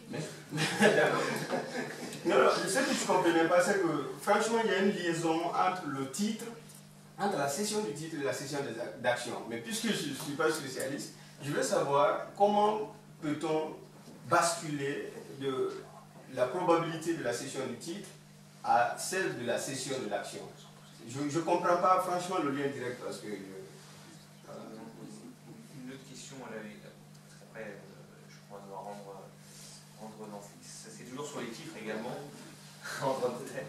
Sur les titres, en fait, moi je voulais vous passer, pour revenir au sujet de la transparence moins technique, et en fait ça nous rappelle le stade en fait, sur lequel cette transparence elle s'opère. Et là, pour l'instant, dans notre conférence, on a parlé des conventions. Et en fait, on voit que ce qui est important, c'est en fait au niveau de l'obtention finalement des titres miniers et quels sont les critères de sélection. Et quand on regarde en fait là où finalement, on a tous parlé d'ITIE, donc c'est un mouvement qui a montré l'Organisation internationale financière de nucléaire. C'est une transparence dans l'ITIE qui fonctionne très bien, notamment en Afrique subsaharienne. mais c'est une transparence en aval, c'est-à-dire sur la gestion des revenus et comment les États, à travers les déclarations fiscales des sociétés, comment les États gèrent les revenus miniers. Mais moi je me pose la question, c'est comment on pourrait s'appliquer la transparence au niveau de plus amont de l'obtention. Et on voit qu'il y a très peu de pays finalement où ce qu'on appelle c'est souvent de l'open door policy, c'est-à-dire que les États disent bon voilà, on a telle et telle, par exemple les concessions pétrolières, on a telle et telle concessions qui sont libres, et il n'y a pas véritablement de véritable transparence. Bien sûr, c'est une capacité technique et financière, mais c'est là, j'ai l'impression, où l'opacité est la plus grande. Bon, ben, je On va vous dis commencer par la première question. Ah bon, d'accord. Et après celle de Fabio. Bon, ben, sur votre question, je suppose que vous faites référence à la Guinée-Conakry, ceci étant, ça change très bien, puisque les 3 Guinées font partie de l'OADA. Vous savez comme moi que l'OADA a un acte uniforme en matière de droit des sociétés. Et le texte prévoit un certain nombre de cadres relativement au fonctionnement de la société. Il y a des choses que vous pouvez faire et d'autres que vous ne pouvez pas faire. La question que vous posez, lorsque les parties vont s'entendre dans le cadre d'une entité d'exploitation, ce qu'il faut savoir, c'est qu'au niveau, vous avez plusieurs phases. La phase d'exploration. Ensuite, vous avez la chance, vous découvrez une ressource en quantité commerciale. Vous passez à un autre titre. Là, vous n'êtes plus dans le cadre du titre d'exploration, vous passez au titre d'exploitation, de production, qui va comprendre 2 phases, la phase de développement et la phase de production. Et là, vous avez un autre titre, qui est le titre d'exploitation. À partir de là, dans le premier cas, en exploration, vous n'avez pas l'obligation de créer, la plupart du temps, une structure de droit local. Ce n'est que lorsque vous avez changé, lorsque vous avez fait cette découverte en quantité commerciale, et que vous basculez d'un titre d'exploration à un titre d'exploitation, que vous allez avoir l'obligation de créer une structure locale. Dans ce contexte-là, on n'est pas dans le cadre d'une société à régime particulier, à régime spécial, comme le dispose l'acte uniforme en droit sur le droit des sociétés, on est dans le régime de droit commun.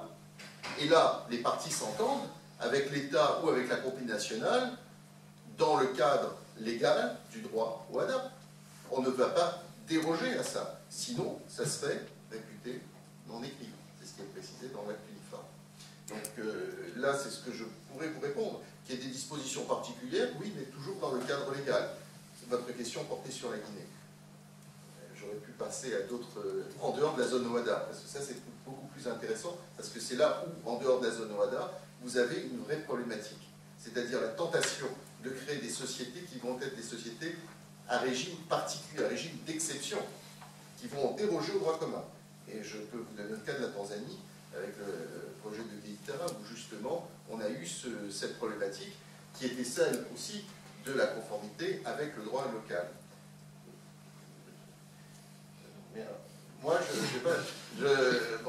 il y a un registre minier, il y a un registre, un cadastre, on peut savoir ce qui est disponible et ce qui n'est pas disponible. Et s'il y a quelque chose qui est particulièrement bien développé dans le secteur minier, c'est par voie de décret, la plupart du temps, c'est la liste. C'est comme quand vous allez au supermarché, vous prenez votre liste de courses. Et là, quand vous voulez soumettre telle ou telle demande de permis, vous avez votre liste de courses, il faut alors prévoir telle et telle chose, telle capacité, telle preuve de vos capacités financières, de vos capacités techniques, que sais-je. Donc là, vous avez tout un ensemble d'éléments, de dispositions auxquels vous devez vous conformer. Moi, je n'ai pas l'impression qu'il y ait, enfin, personnellement, je ne vois pas d'opacité. Là où il peut y en avoir une, c'est quand il y a des demandes concurrentes. Et là, l'administration est libre. Elle est libre, elle apprécie. Mais ça ne se trouve pas seulement qu'en Afrique. En France aussi, vous avez un terrain à tel endroit, vous allez voir le maire, il va vous dire oui, faire un échange avec tel autre. Vous savez, mais il y a un cadre, et ce cadre existe. Je pense. La question, c'est peut-être est-ce qu'il faut des appels d'offres. La personne n'a été jusque-là encore. C'est pas quelque chose. Ah bah, vous avez des appels d'offres. C'est rare. Vous avez des appels d'offres, notamment en matière pétrolière. Pétrolière, oui. En matière minière, c'est assez rare. Je n'ai pas connaissance de beaucoup d'appels d'offres. Chez lui, en Guinée. Comment vous avez su? Au hasard, au hasard. Il insiste. C'est pas encore généralisé.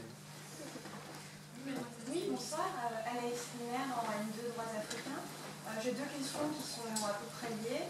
Je voulais savoir déjà si certains pays organisaient une obligation d'étude d'impact environnemental avant toute mise en place d'un projet ou quelque chose qui pourrait prendre cette forme-là.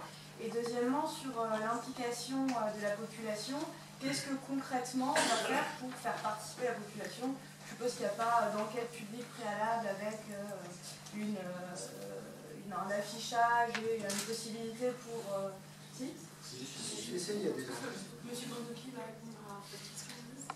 En ce qui concerne en fait la population, sa participation en matière de la transparence, il y a déjà la norme ITE, la norme ITE qui déjà en fait protège la population. Et actuellement, la population a déjà certains avantages avec cette norme ITE. Elle a des avantages politiques, économiques et civils. Sur le plan, en fait, sur le plan politique, la population aujourd'hui, elle peut déjà contrôler l'information. Elle peut contrôler l'information qui a été liée en fait à la gestion des ressources naturelles. Et sur le plan civil, la population possède aussi des droits à faire valoir parce qu'elle a envie de faire connaître en fait ses droits sur le plan de la gestion des ressources naturelles. Elle veut être au centre, de cette activité. Donc on ne peut pas écarter la population en matière de gestion des ressources naturelles parce que quand on voit la norme ITU, la norme ITU dit que la population est propriétrice des ressources naturelles. Donc voilà comment on peut résoudre à peu près la situation en ce qui concerne l'application dans le domaine des ressources naturelles. Monsieur puis mademoiselle, le temps qu'on est en partie... Avant de passer la parole, je me permets de compléter mon voisin. Il y a un point qui est tout à fait intéressant aussi. C'est le fait que très souvent, les nationaux vont plus facilement que les étrangers obtenir des titres, enfin, que les compagnies étrangères obtenir des titres miniers.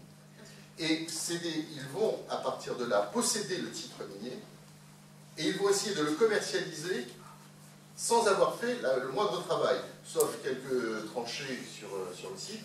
Ils vont chercher un partenaire pour le vendre, pour faire une plus-value. Et très souvent, ça bloque. Ça bloque au niveau du cadastre. Vous vous retrouvez avec des gens, vous ne savez même pas d'où ils sortent, et qui ont reçu le titre et qui vont demander justement ensuite la cession. C'est un point intéressant, on le retrouve réellement très fréquemment sur l'Afrique. Excusez-moi, je voulais simplement le compléter. Bien sûr. Donc, monsieur, puis mademoiselle. Mohamed Kanté, je suis juriste contentieux. Vous avez évoqué à tour de rôle la responsabilité sociale, ce qui est les normes ITI ou même la directive de la CEDEAO. Moi, ma question s'adresse à Maître Adam, c'est... Maître Adam. Oui, M. Bandouki. Donc, je voulais savoir, est-ce qu'il y a réellement en fait, des sanctions derrière ces directives? Parce que les directives n'ont pas généralement une très grande valeur, ou en tout cas une moindre valeur coercitive. Est-ce qu'il y a des sanctions derrière ça pour assurer vraiment une réelle transparence?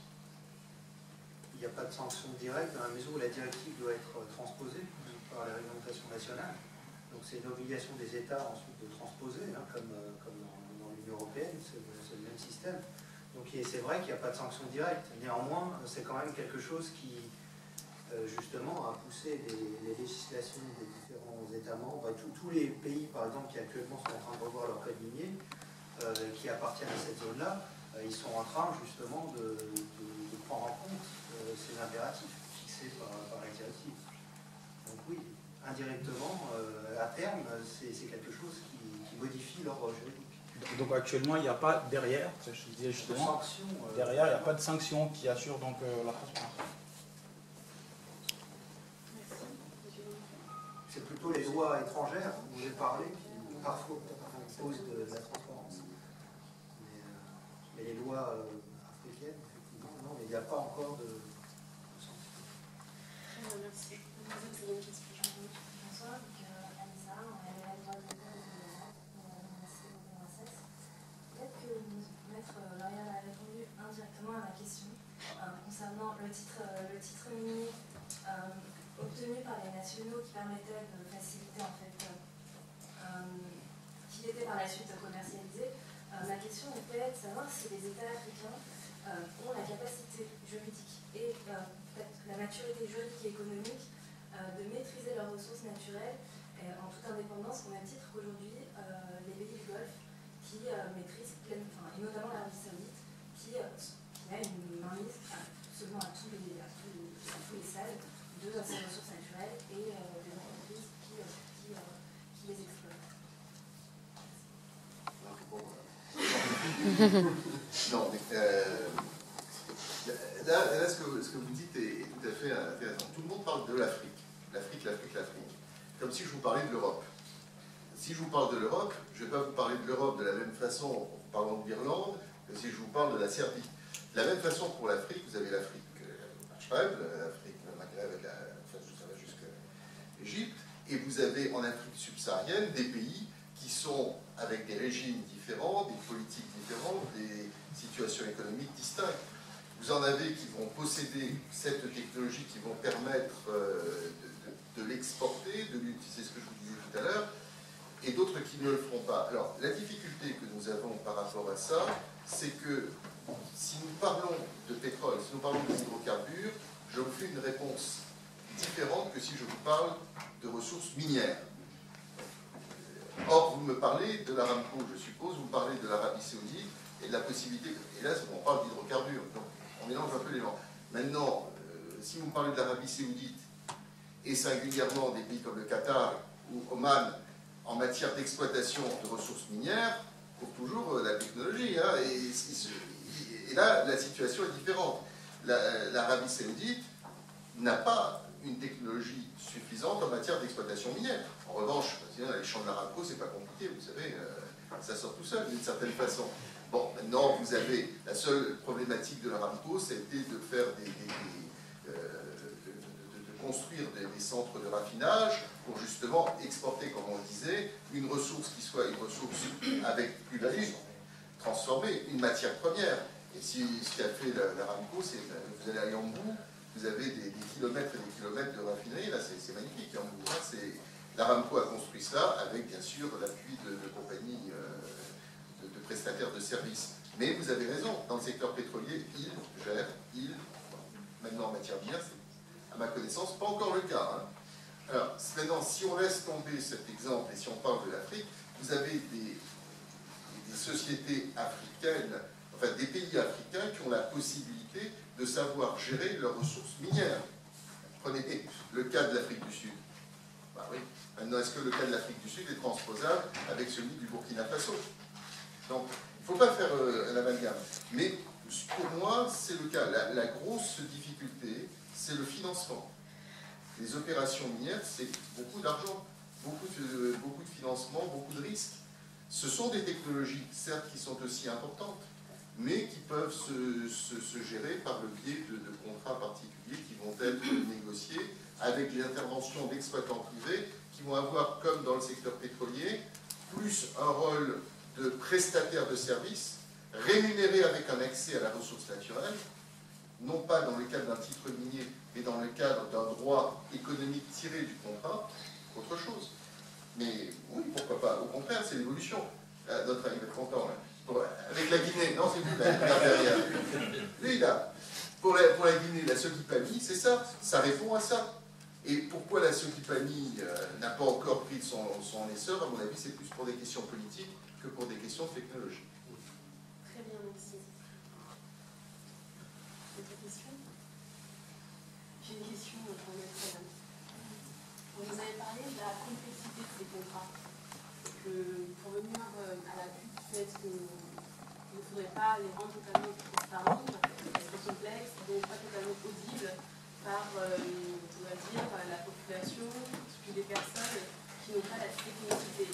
Mais est-ce qu'on ne pourrait pas penser que l'État est un contractant à part et que parce qu'il est justement État, toutes les conventions qu'il signe doivent être transparentes et que le public, c'est-à-dire les citoyens, doivent connaître ces conventions dans toute leur intégralité?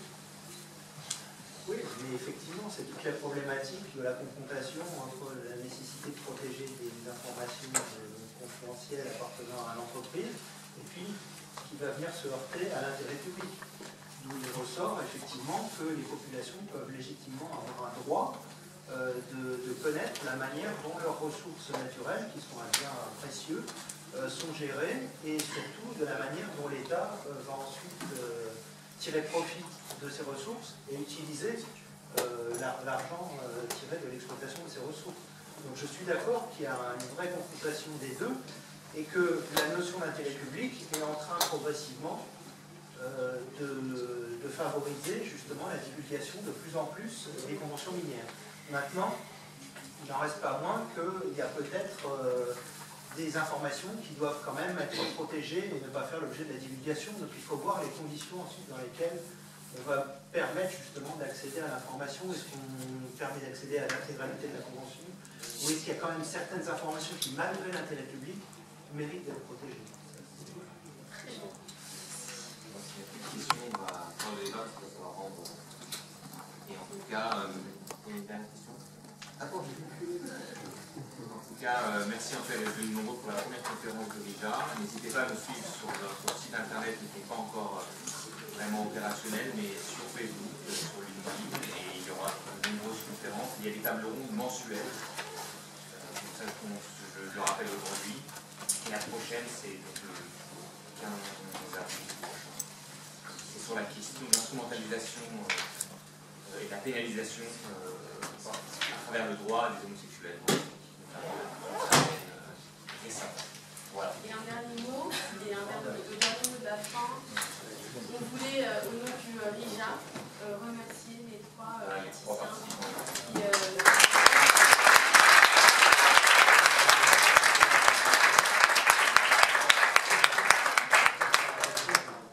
nous ont donné leurs différents points de vue, et également le RIJA également pour avoir une pensée de ce qui s'est passé au Kenya, pour ces étudiants, ces personnes qui ont été blessées, qui ont été tuées.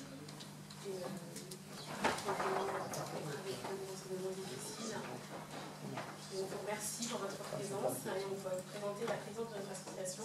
Merci à tous.